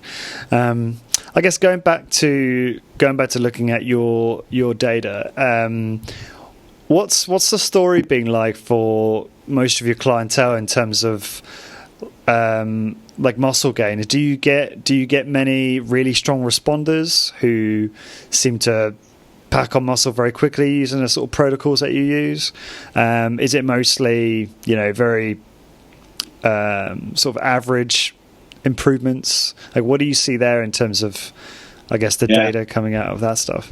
We see all sorts of situations, and the outcome is really, really driven by people's contexts. And I say context meaning work situations, financial situations, sleep situations, food situations, all that kind of stuff. I really do think that if we had all of our ducks lined up in a row, meaning you didn't have a mortgage, you didn't have to go to work, your bank account reset to $100,000 every morning, nobody was stressing you out, you got enough vitamin D, you slept 8-9 hours a night. If you had all of the things lined up, obviously, I think we could probably work out a little bit more frequently than once a week and have quite good success. But then you add a commute into the equation, you add crappy sleep into the equation, you add making more money and spending more money into the equation. Then you have your kids, and then you've got stress levels and deadlines and all that kind of stuff. And that really influences how often you can train and what you're going to get out of your training. So because of our location, we see a lot of those really stressed out people. And we see some of those people get really good results, but then we also see people that are not in that situation and they don't get very good results. And I think genetics has a really big part to play in that. And I think that's a difficult one to really argue against. I think you can alter your epigenetic expression, but I think the best thing you could do for training outcomes is pick your parents. And that's not really something you can do. So we definitely get people that have really fast results and really, really good results. Absolutely, for sure. But I think the most interesting ones are the people like that 62-year-old woman I was just mentioning, who, by the way, had no real issue doing her day-to-day activities before. Now they're just better, who just continues to put on year after year a pound of muscle. Like that's a lot of tissue, right? Like think about a 1 pound roast. This 62-year-old woman who on paper the medical community would probably say, yeah, you've got to watch your bone density and you're going to lose muscle mass. And everybody around her is, dwindling into the abyss of functional difficulty. And she's here working out as hard as she can for 6 months and gaining a pound of muscle here and there. That's pretty cool. Yeah, what you're saying, it drives you mad. Like there's this thing, and I don't know how prevalent it is in the US, but in the UK, it's like, oh, just sit down. Don't tie yourself out. No, don't lift that bag. I'll take that for you. And it's like almost like you realize you're contributing to their, to the sarcopenia and to the osteoporosis. You're actually unintentionally, contributing to their earlier death, which sounds really morbid. I really think that when people start to lose the ability to walk, instead of giving them a cane, we should be giving them the ability to walk. Should give them 2 dumbbells, right? Yeah, give me a break. And it's crazy that we think once you get to a cane, then you're in a walker, then you've got your wheelchair. It's just a compound problem. And instead of, giving them the crutch, give them the strength or whatever to get away from that artificial aid. And I also think this is kind of going off on a tangent, but it's just something that I think is quite interesting. This change in my mindset. So, realizing that, I can be like Clarence Bass, I can be 80, right, 90 years old and be very physically capable, fit, healthy, strong in mind and body, if I make the right lifestyle choices. And suddenly it's changed the decisions I make now. So I talk to a lot of my friends, and a lot of those guys sort of default, and there's nothing wrong with this, but they default to the kind of deferred life plan strategy of, you plan for retirement. And I mean, I do plan for that because obviously you don't know what could happen in the future, or if you could have a tragic accident, not be able to work, or whatever it is. But I've got no doubt that when I'm very old, I will still have still want to add value to people and provide a service in some way, and therefore make an income. Yeah. So I don't ever think I'm not going to be able to do that. You know what I mean? Yeah. I don't think I'd ever not want to, because I don't want to just be idle. No. So it's a cool thing to think about, right? Imagine the premise of continual improvement for your whole life is such a cool thought. And it doesn't matter what that improvement is, right? That can be anything. But from a physical capacity standpoint, if you can just keep getting better and add a little bit here and add a little bit of there in terms of muscle mass, obviously maybe there's a genetic potential for a ceiling and how much you can gain and all that kind of stuff. But if you can do all of that pain-free, without injury, without, cutting into anything fun, and all the while contributing to other people's health and happiness too, that's a bit of a fairy tale situation, really. If you can just keep getting better, I mean, that's amazing. That just sounds so cool as a premise. I don't know. It's just kind of shocking to think about. It is. Okay, cool. So I had a question from a listener of mine, Scott. He talks. He actually said to me, he's the one who said, Blair's clientele is X, Y, and Z, but that some of those guys are going to be somewhat removed from you and I. So Scott talking about me and him in terms of the goals to maximize muscle gain, right? A lot of us in the high intensity training community, or in fact in the the kind of resistance training community in general, really eager to figure out what are the most efficacious methods for that. So I thought a good way to answer that was, what are the routines that you do at the moment, and some of your advanced trainers who I assume have been in the gym all day, every day for a long period of time. What kind of training routines are you guys doing, and what have you found to work for you? This is a cool one, because I was just looking at this recently, just a little bit before we started chatting about me coming on here. And with this injury, I have lost since August 18th, just about 10 pounds of lean muscle mass. Right. So I got injured. I was sedentary for 4 months. I had a very, very bad leg break and all that kind of stuff, and I lost a whole bunch of muscle mass. So I started to go crazy trying to put that back on a couple of months ago. So, now that I'm not working as much, my food's pretty on point, I'm trying to sleep a little bit better. My rationale was, okay, I can probably handle a little bit more volume now. So I'm going to start, once every 6 days or once every 5 days, and I'm going to measure all this stuff in the bod pod. And this is exciting because I'm regrowing muscle mass that I had previously held. So I started doing that and tracking it, and really ended up banging my head against the wall because I wasn't gaining anything.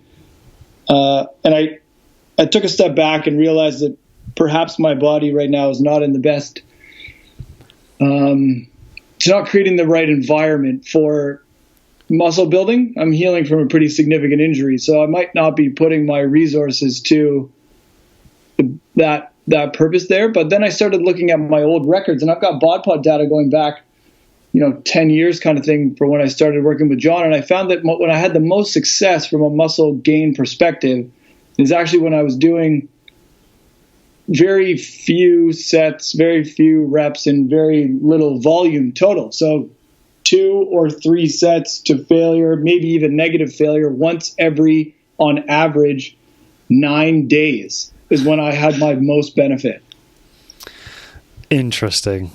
Which is very crazy. Now, again, you think about my context. And everybody else's context is important, and that's what's going to drive part of their benefit largely.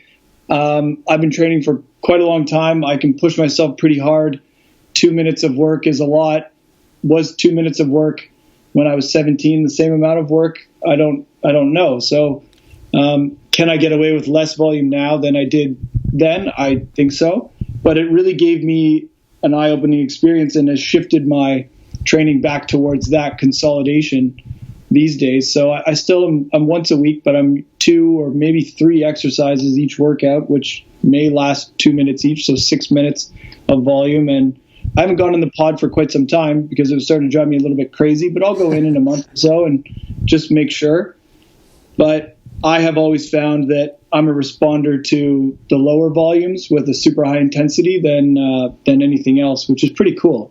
So that is really interesting because I found exactly the same thing, actually. Yeah.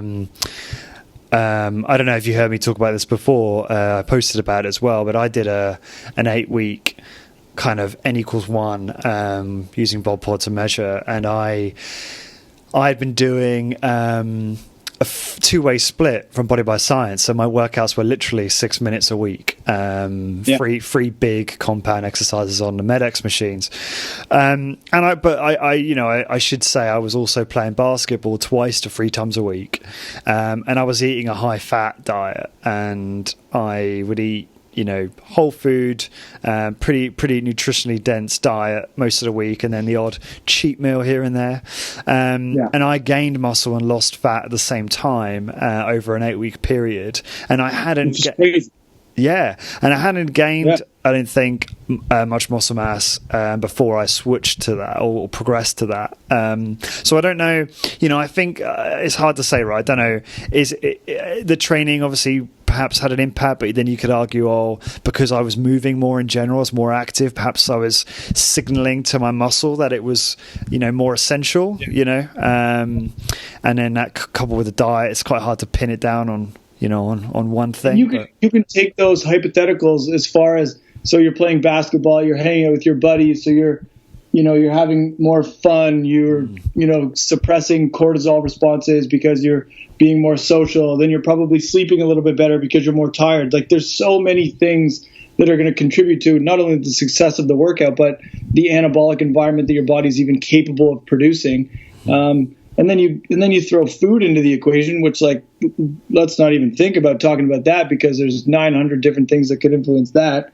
So that's where context becomes so important. Do you think that a trainee, let's say a man or a woman that is 55 years old, comes to MedX and they work out for 6 minutes a week, are they going to have really good success with that? Honestly, I don't think so. I think they need a little bit more volume to create the same training stimulus, and I think it's something that you can kind of hone in over time. But there are people that probably can thrive on a little bit more volume for longer. And I know that I am a person that is not like that, because if I train too much, I go the polar opposite way. I go the other way, and I've got the data for that. And then I have data for people that have been training with me for 7 years, and they always do 6 exercises to failure, and they keep getting better. And if I even think about doing that, I'm going to have a bad sleep. It's crazy. Yeah. You're right. Context is everything. And I've noticed when I have a particularly stressful time in my life that, there's just absolutely my body tells me that training to failure more than sort of twice every 5 or 6 days really is not a good idea. So do you, I wonder actually, when you do train more frequently, do you feel really shitty? Do you get that kind of, that subjective feedback, or subjective, but that kind of, feedback that you just in the way you feel, and that kind of informs your decisions and your training frequency. For sure. I won't use my most recent context, because I don't think that's really fair with my leg being so busted up, but I've had times in the past where I've tried to change my mind. That's a good way to put it. I've tried to change my mind, and I've sat down and I've looked at, the machines that I have and the things that I've been doing, and I'm not ever going to train. I'm always going to train to failure, and I'm probably always going to do one set of something. That's something that I'm pretty set on. I don't really see the value in the investment the other way, but I've tried to go more frequently, and it just results in a whole bunch of weird stuff. I'll be, grumpier. I won't sleep as well. My workouts will be crappier, which puts me in a bad mood. Those are all things that you can't measure, and they could be influenced by other things.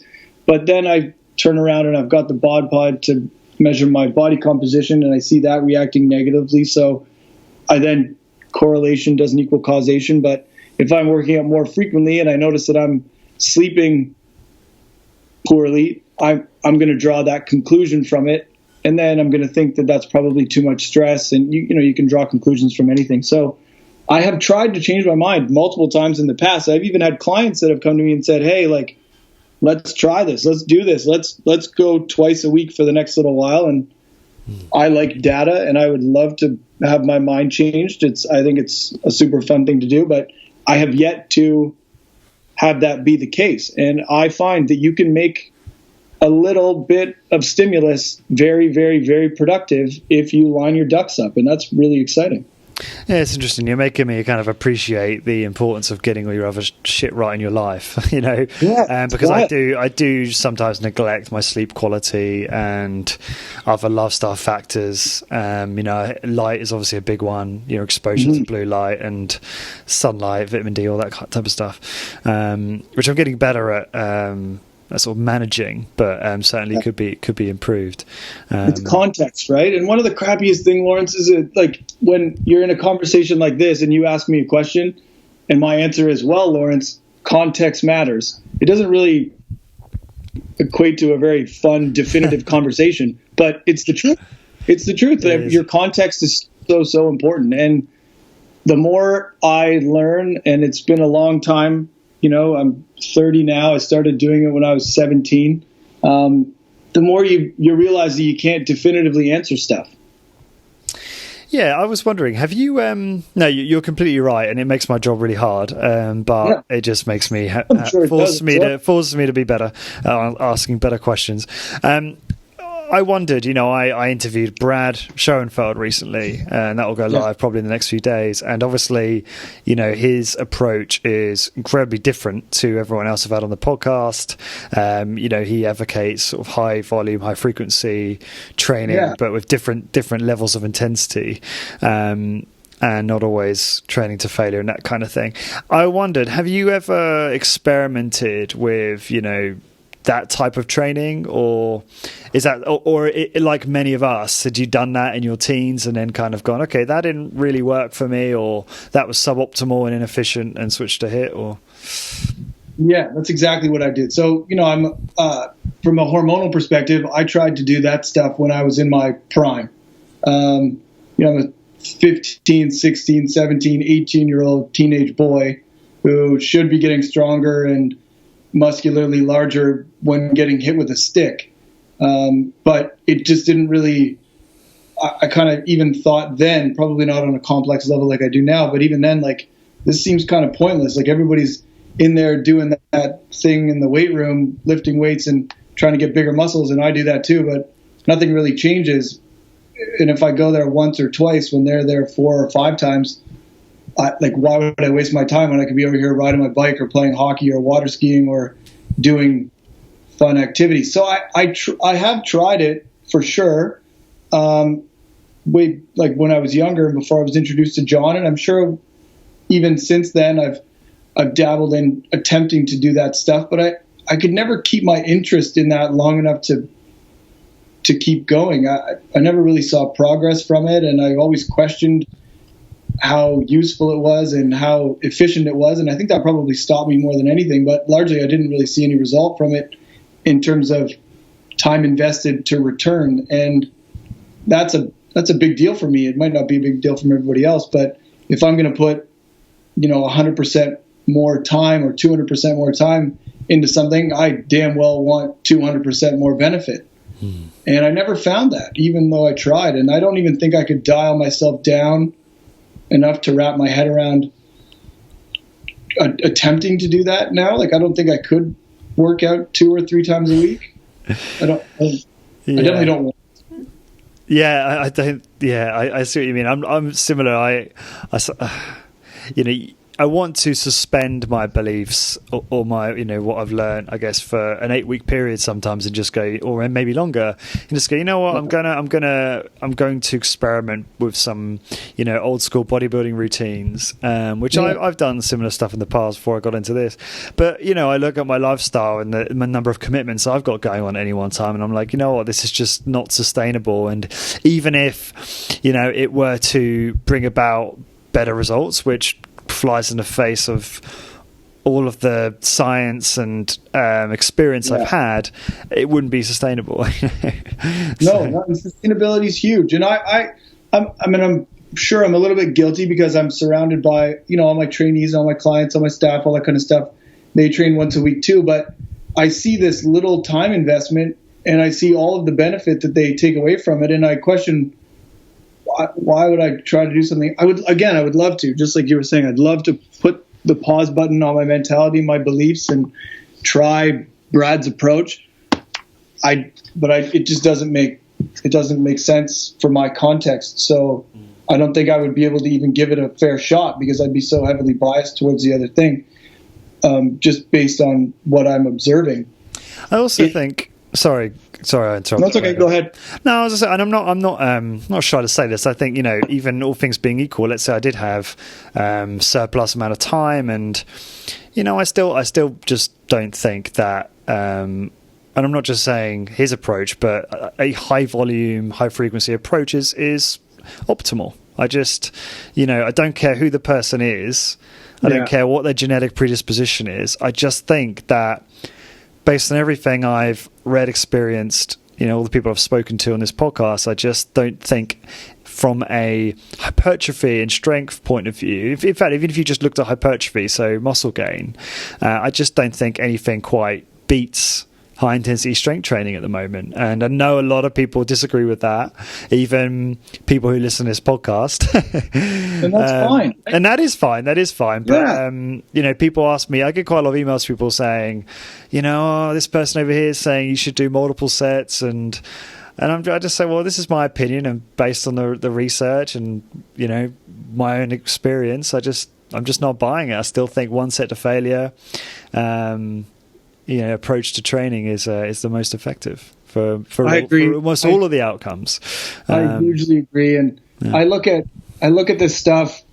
I mean, Brad's a rock star, almost literally. Like, he gets flown all over the place to do lectures and do all these things, and he does studies and all this stuff, and it's super cool. And all he's really doing is reciting, what the information in front of him says. But I think, how cool would it be if you were to take, it's so hard to design studies, right? It's so hard to line things up and account for all of the variables, to take away answers that are absolutely definitive and then apply them to the real world. And that's probably the hardest part, because you think about like even a prescription of 3 to 4 times a week, like when does the average person have time to fit that in to their schedules? Right. Like just on the most trivial sense of the word, yeah, you can probably do it for an 8-week stint while you're doing a study, and that's fine. But can you do that for the rest of your life? And so, even on that sense of the word, to me, not even thinking about HIIT or anything else. And obviously, you and the people listening to this understand where my beliefs lie. I own the business for damn sake, but from a sustainability model and an optimization model, the fact that you can't really prescribe it to everybody and you can't expect people to do it for the rest of their life immediately makes it suboptimal.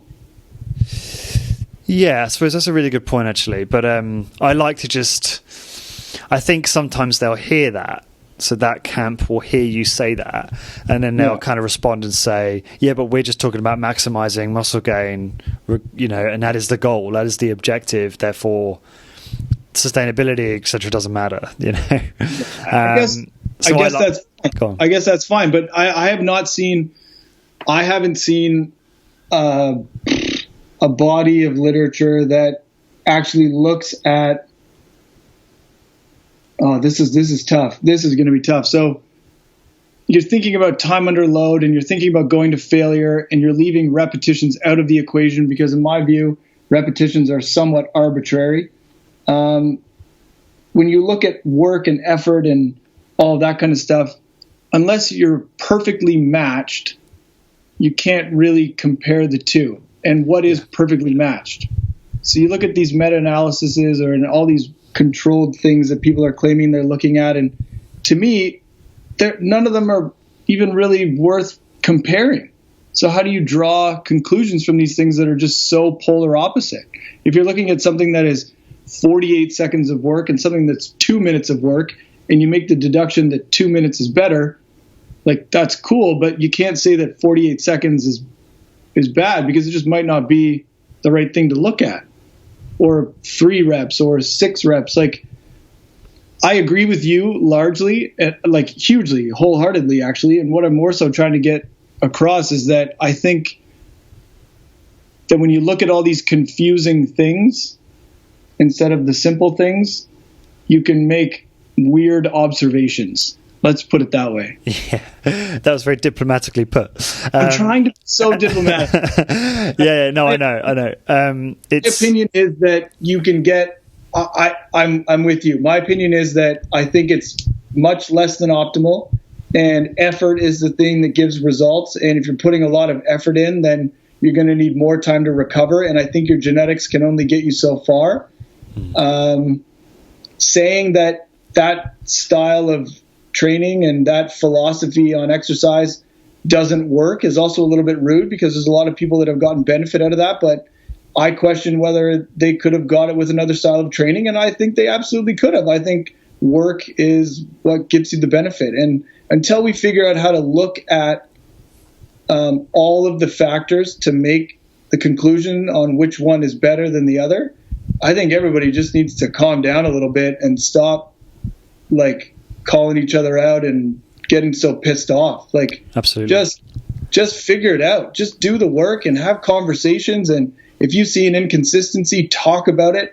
Don't be so uppity about it. Drop that ego. And there are so many smart people looking into so many different things that, one of these days we've got to figure out something that we can all agree on, for crying out loud. But yeah, it's funny because I'm hearing both of us, and we sound like zealots, don't we? A little bit, and I'm conscious that, harking back to what we started talking about Bruce Lee and emptying the tea, or having room for someone else's tea. I just want to caveat all this by saying that I am open-minded and ready to have my beliefs challenged. Me too. It's just exactly, Blair. It's just got to come from a place where I agree with you, like the way, the discussions around. I must admit, I haven't reviewed these meta-analyses in detail, but from what I understand, they're looking at studies where, to what you said, the variables aren't, they're reps, like you say, are arbitrary. I mean, you need to specify cadence, and it would seem that intensity is quite ambiguous as well. So, these things make these things are important to consider. And Brad and I do talk about that a little bit actually when I interviewed him. But I think he's incredible. I read everything that he throws out there, and I read everything that James Fisher and James Steele throw out there, and I try and absorb as much of this as I can. And if my mind can be changed, my mind can be changed. But when you're talking about single-digit increases in benefit for, hundreds of percentage increases in time involved, I just don't think you can draw definitive conclusions from it. And I just think that one of these days we're going to figure out something that everybody can kind of agree on and have a better prescription for all of this. And I think the frequency is going to be less, the intensity is going to be higher, repetitions should be dropped, and I just think we need to focus more on outcomes than we are right now. It's pretty wild. Cool. Now, I'm glad that we covered that because there's a question, I'm sure you get all the time, and I get a fair bit, and I think it's just important for people to hear, what our current beliefs are in that context.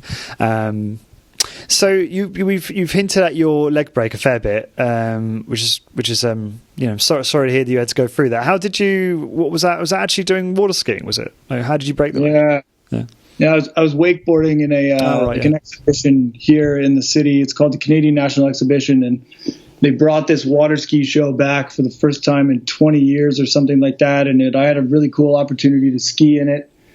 And I was supposed to be ski jumping and barefooting and doing some other fun things. And the guy that was supposed to wakeboard got hurt on day one of practice. And I was the only other guy that could make a wakeboard go upside down. So I got asked to do it. So I did it, and I went through the whole week of practice, and I didn't fall once. And then on opening day, I did a trick, a flip with a twist, and I landed with my leg completely straight. And I didn't fall, but I dislocated my knee, broke my tibial plateau, and displaced it down about 6 or 7 millimeters, broke the head of my fibula off, tore my MCL, my LCL, my PCL, ruptured my calf, and sprained my ankle so bad that they were shocked it didn't break. Wow. Yeah, it sucked. So I went straight to the hospital. I spent a week in the hospital and had 9 screws and a plate put into my tibia, and I had a whole bunch of fun while I was in the hospital with a couple of collapsed lungs and other things associated with pain meds. And that was back in August. So I've been rehabbing it myself largely. I did physio for the first little while because I couldn't move it at all. So I needed some help getting some neurological things back. But I wear a brace now. I keep the brace off when I'm at home, and I take it off when I'm at work for a little bit. But I've still got another 6 months of stuff ahead of me before I even get up to, a baseline and start being able to build upon it again. But I'm leg pressing, single leg. Is on the leg press now on a MedX machine, and it's feeling good. It's just one of those things that is it was a big injury, so it's been a bit of an eye opener. And again, as I was saying earlier in the podcast, it's actually situationally made me really think about my business model and my service offering, complementary service offering. It hasn't changed the workout regime at all, but what I think people get value from and how they get value from it and what it should be coupled with. That's been put on the table for me a little bit now too, because there's still so much question associated with all that rehab stuff that I want to also do what I've done with exercise with betterment too. I'd love to be able to streamline that into something that's a little bit more accessible and then complementary to exercise. So it's been an interesting, eye-opening experience for sure. What have you learned? You mentioned there was some quite controversial findings you had through the sort of rehab process. What can you share on that? So I'm a firm believer, and obviously this has to come with a disclaimer of not doing things you are not comfortable with and stop when there's pain and all that kind of stuff. But from a rehab perspective, I'm a pretty firm believer in the in the idea that if you've got a decently significant pain-free range of motion on an injured body part, then you can probably very safely apply resistance to that area. So I stayed off my leg for probably 2.5 months because I had to. And as soon as I could bend my knee, 10 or 12 degrees without pain, I started to very lightly and progressively do static holds on the Medix machine. I don't do and never have done the traditional physio things with this knee associated with stretching and all that kind of stuff. I happen to think that flexibility is technically classified as a functional range of strength, and the stronger a joint is, the more apt it will be to move into vulnerable positions. So when you're recovering from something, you're also recovering from the strength of it. So you've got a bone break, sure, but then you isolate that joint for several months. You've now got to recover from the bone break, but also the isolation. The isolation creates a weakness. So to speed up the healing process, you should be speeding up the strengthening process. And along the lines and along the way, the flexion of the musculature surrounding and again, safely, don't do anything stupid. The flexing of the musculature surrounding the joint increases venous return, which drives the healing process more. And as a result of this N=1 experiment that I've been doing on myself, I'm months ahead of where my surgeon thought I would be, my physiotherapist thought I would be. Cool. And they really don't know what to do with me, which is kind of crazy because, people break bones all the time, but there's just this prescription that really hasn't changed for a long time, and it needs to. We put people in braces and casts, and we wait until the bone or the injury is 110% healed, and then we go at the physical therapy and try and get us back up to snuff in terms of strength. And I think you can do it concurrently, and I think you can do it concurrently safely with a lot less of the potentially damaging things. So that has been really cool. And as a result of that, I want to try and bring some of these services in-house to be able to help people in that way too. So we're just in contracts with in negotiations with our landlord right now to do some more renovations, and I'm going to build a couple of treatment offices, and then I'm going to go to work trying to find a physio that has a similar outlook. And if it takes me a year to find somebody, that's totally fine. But if you can bring a physio in that has the same view as that, then you increase the number of people you can positively affect. And that is a really cool premise. So if you can bring somebody in when they're broken and you can get them up to good enough, and then you can apply proper and productive resistance training to speed up the recovery process, and then they can immediately start building on the strengthening of that weakened area, I think that's a pretty cool premise. I think that's a pretty cool offering. So that's what we're just trying to do right now. Awesome. So you're doing, so did you took it upon yourself to do resistance training at a certain point in your recovery? That wasn't something that anyone advised you to do? No, everybody said to not do that. But I had multiple conversations with my physiotherapists, and I actually got them to come into the gym to see the machine themselves and show them what I was doing, because it's, sometimes people actually need to see stuff to understand what it means. So I understand where everybody's coming from. And it's hard to explain something like a static contraction and how it might not be bad, and how if you move a weight slowly, if it's too heavy, it's not going to go anywhere. And I wasn't moving a weight at all. So I understand all of their concerns. It's totally fine. But once I got them to listen and they were on board, then the whole experience shifted. I would go to physio and I wouldn't be given these rubber bands, and I wouldn't be told to stretch, and I wouldn't be told to ride the bike. I would go in and I would get a muscle stim put on stuff and heat on my leg, and everything was just then, it had shifted to just increasing blood flow to the problematic area to speed up the healing process and increase pliability and all that kind of stuff. So it was pretty cool to see people in other professions, drop their, I'll say ego, but you know what I mean, drop their preconceived notions and be willing to listen to something different as well. And yeah, I've had no hiccups yet. I haven't gone, and I'm sure that might happen, but I have not gone backwards in any sense of the word. Everything I've been doing has been safe and proper and productive and within a proper range of motion. And that's the beauty of using a good machine, obviously. And not everybody has access to that, but I think you can do that quite safely and turn the healing into a concurrent process, into a segmented process. No, that's really interesting. So what what sort of feedback have you had from the professionals? Did they say, oh, typically someone who's had an injury like this wouldn't be at your point till 3 or 6 months time? And what sort of feedback you get? I'm not trying to put words in your mouth.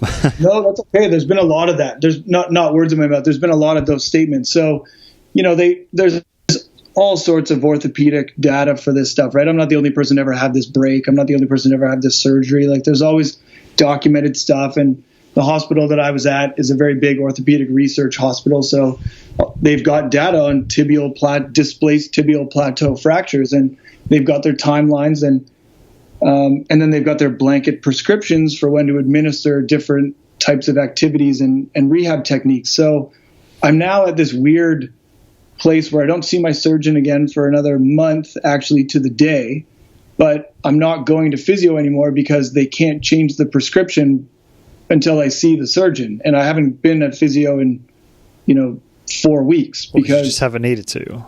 Well, they're like, well, we can't go to the next stage of your prescribed recovery because you're already at that point, and we can't make the change without seeing the surgeon. But I got to that point 6 weeks ago, and they measure things like flexion, degrees of hyperextension, and all that kind of stuff, where I think strength is a better measure. And if I can single leg press 390 pounds with my leg, I think I should try and press 400 pounds safely and make it stronger. I don't think a rubber band is really the thing that's going to get me walking again without this brace. So it's been really interesting because it definitely flies in the face of conventional medical stuff, but I understand where they come from because they've got it. They don't really factor in the outliers. Their prescription is always for the worst case scenario, not the best case scenario, because they can't tell somebody else to do that because then they would get hurt. But it's been a bit of an eye opener, to be really honest with you, and it's been pretty cool to have the conversations and be able to investigate it with people that have had different viewpoints and get them to see it. It's been really neat. Yeah, it's been really, Lawrence, has been really crappy, to be honest with you. This is a really, really bad break. Can you walk without pain? What was it like at the moment, just for you? Yeah, I can. So when I've got the brace on, I don't have any pain, but I've got limited range of motion, so I can't bend my leg all the way and I can't straighten my leg all the way. Mm-hmm. And then when I take the brace off, I can walk totally fine, but it gets tired really quickly because it's got no strength, or I'm building the strength up. So I couldn't go a whole day with the brace on, and I can't go a whole day with the brace off.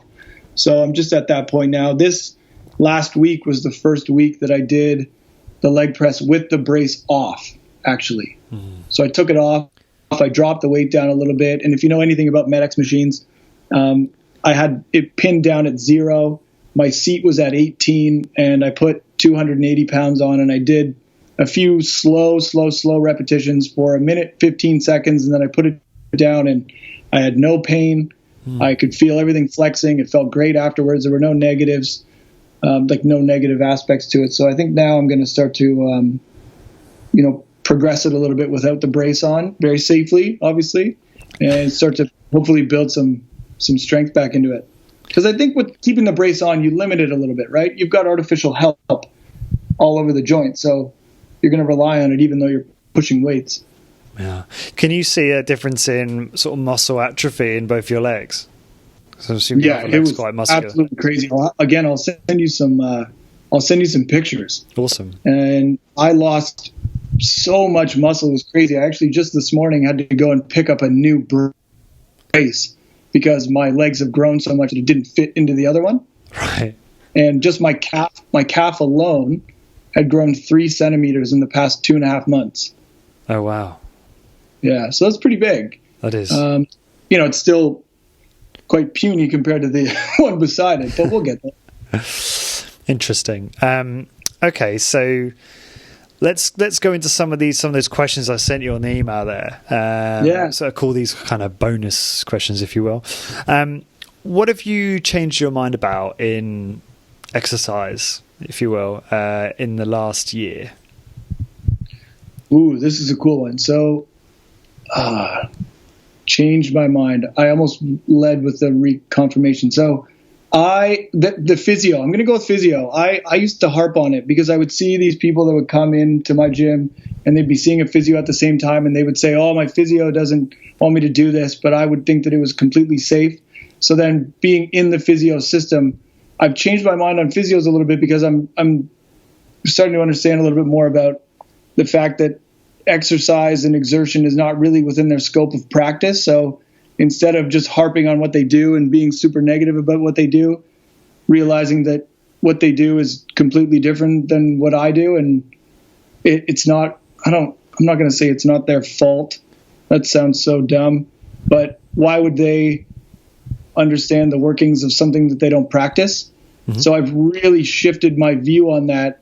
And I've started to understand how their model and what they do could be incorporated into a more optimized lifestyle factor. And that has been a pretty big shift, actually, to be honest with you. And that has everything to do with being broken and then being in the system. It has changed my mind entirely. Interesting. So what change in your life or behavioral modification are you most proud of in the last year or recent memory? Ooh. Aside from the one you just mentioned. Yeah. So I'm working on like really hard. We talked about blue light and all that kind of stuff, and disassociating, like more. Let's call it more social, less media.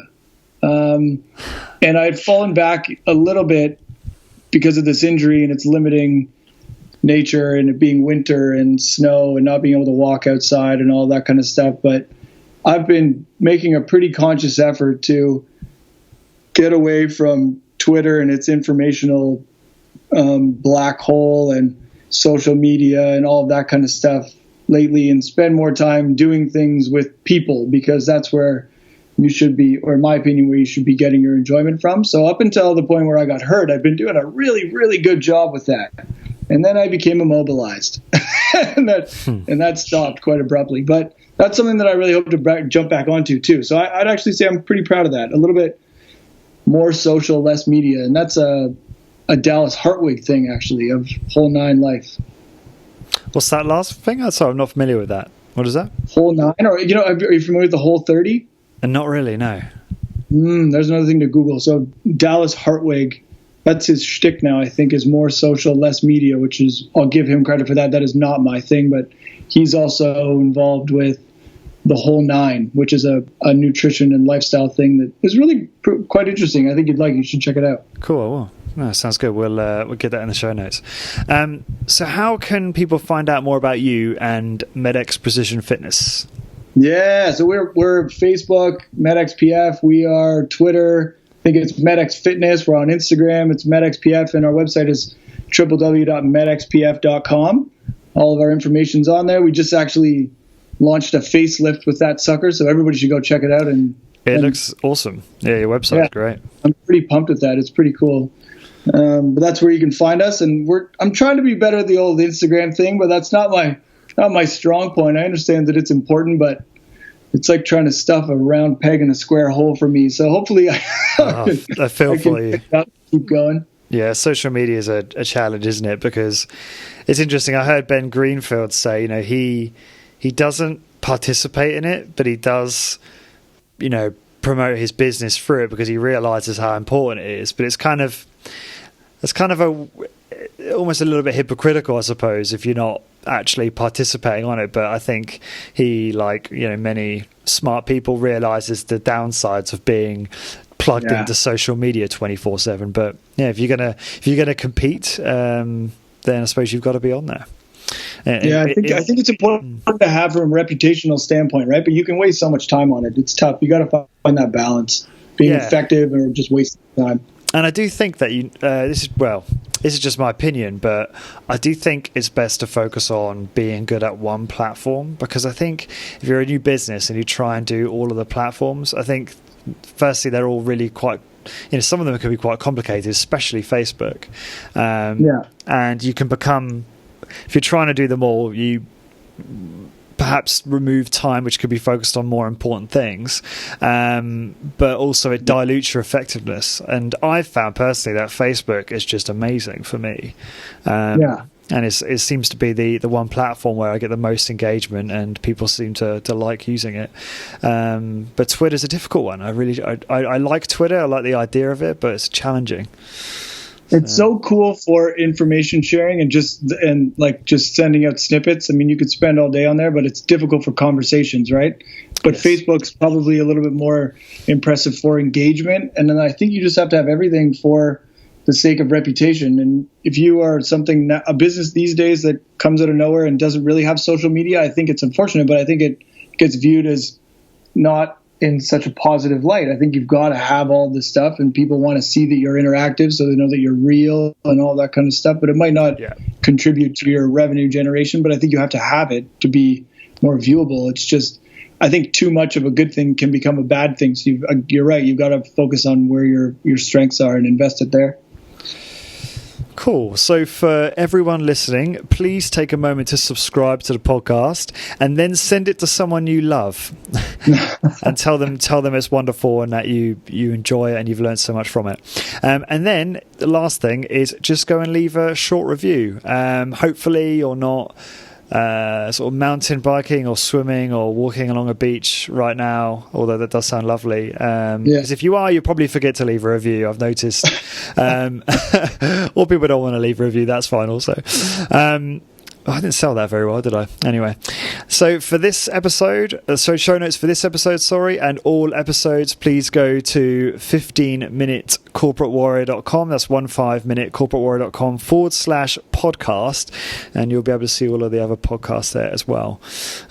So Blair, thank you very much for taking the time today to come on the show. It's been really awesome chatting. I appreciate it. Super fun. I'm honored. This has been really cool. I really appreciate you having me on.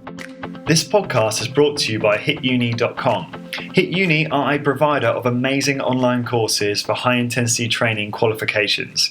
HitUni comes highly recommended by the best in the field, including Body by Science author Dr. Doug McGuff, Discover Strength CEO Luke Carlson, and trainer Drew Bay.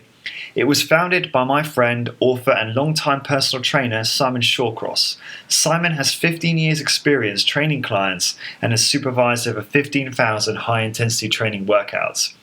Using knowledge from experts like Skylar Tanner, Dr. James Steele, and Dr. Ellington Darden, HitUni is a goldmine for learning everything to do with high-intensity training. The courses are delivered online through the website, where you can learn via a variety of multimedia materials at your own pace. There's online support and a discussion forum where you can share ideas and ask for help. To learn more about high-intensity training and improve my own results, I started their personal trainer course. The content is amazing, and the courses are really easy to follow, and each section is organized into bite-sized chunks that give you a real sense of achievement after you complete each one. I should also mention that there is a DIY course. So this is the course for you if you're not necessarily a personal trainer, but you want to learn more about high-intensity training and how to implement it for maximum benefit in your own exercise regimen. To get your exclusive Corporate Warrior 10% discount on any course you purchase, simply head on over to hituni.com, that's hituni.com, and enter the coupon code CW10. That's CW and the number 10. So again, that's hituni.com, pick your course, and enter the coupon code CW10. Thank you for your support.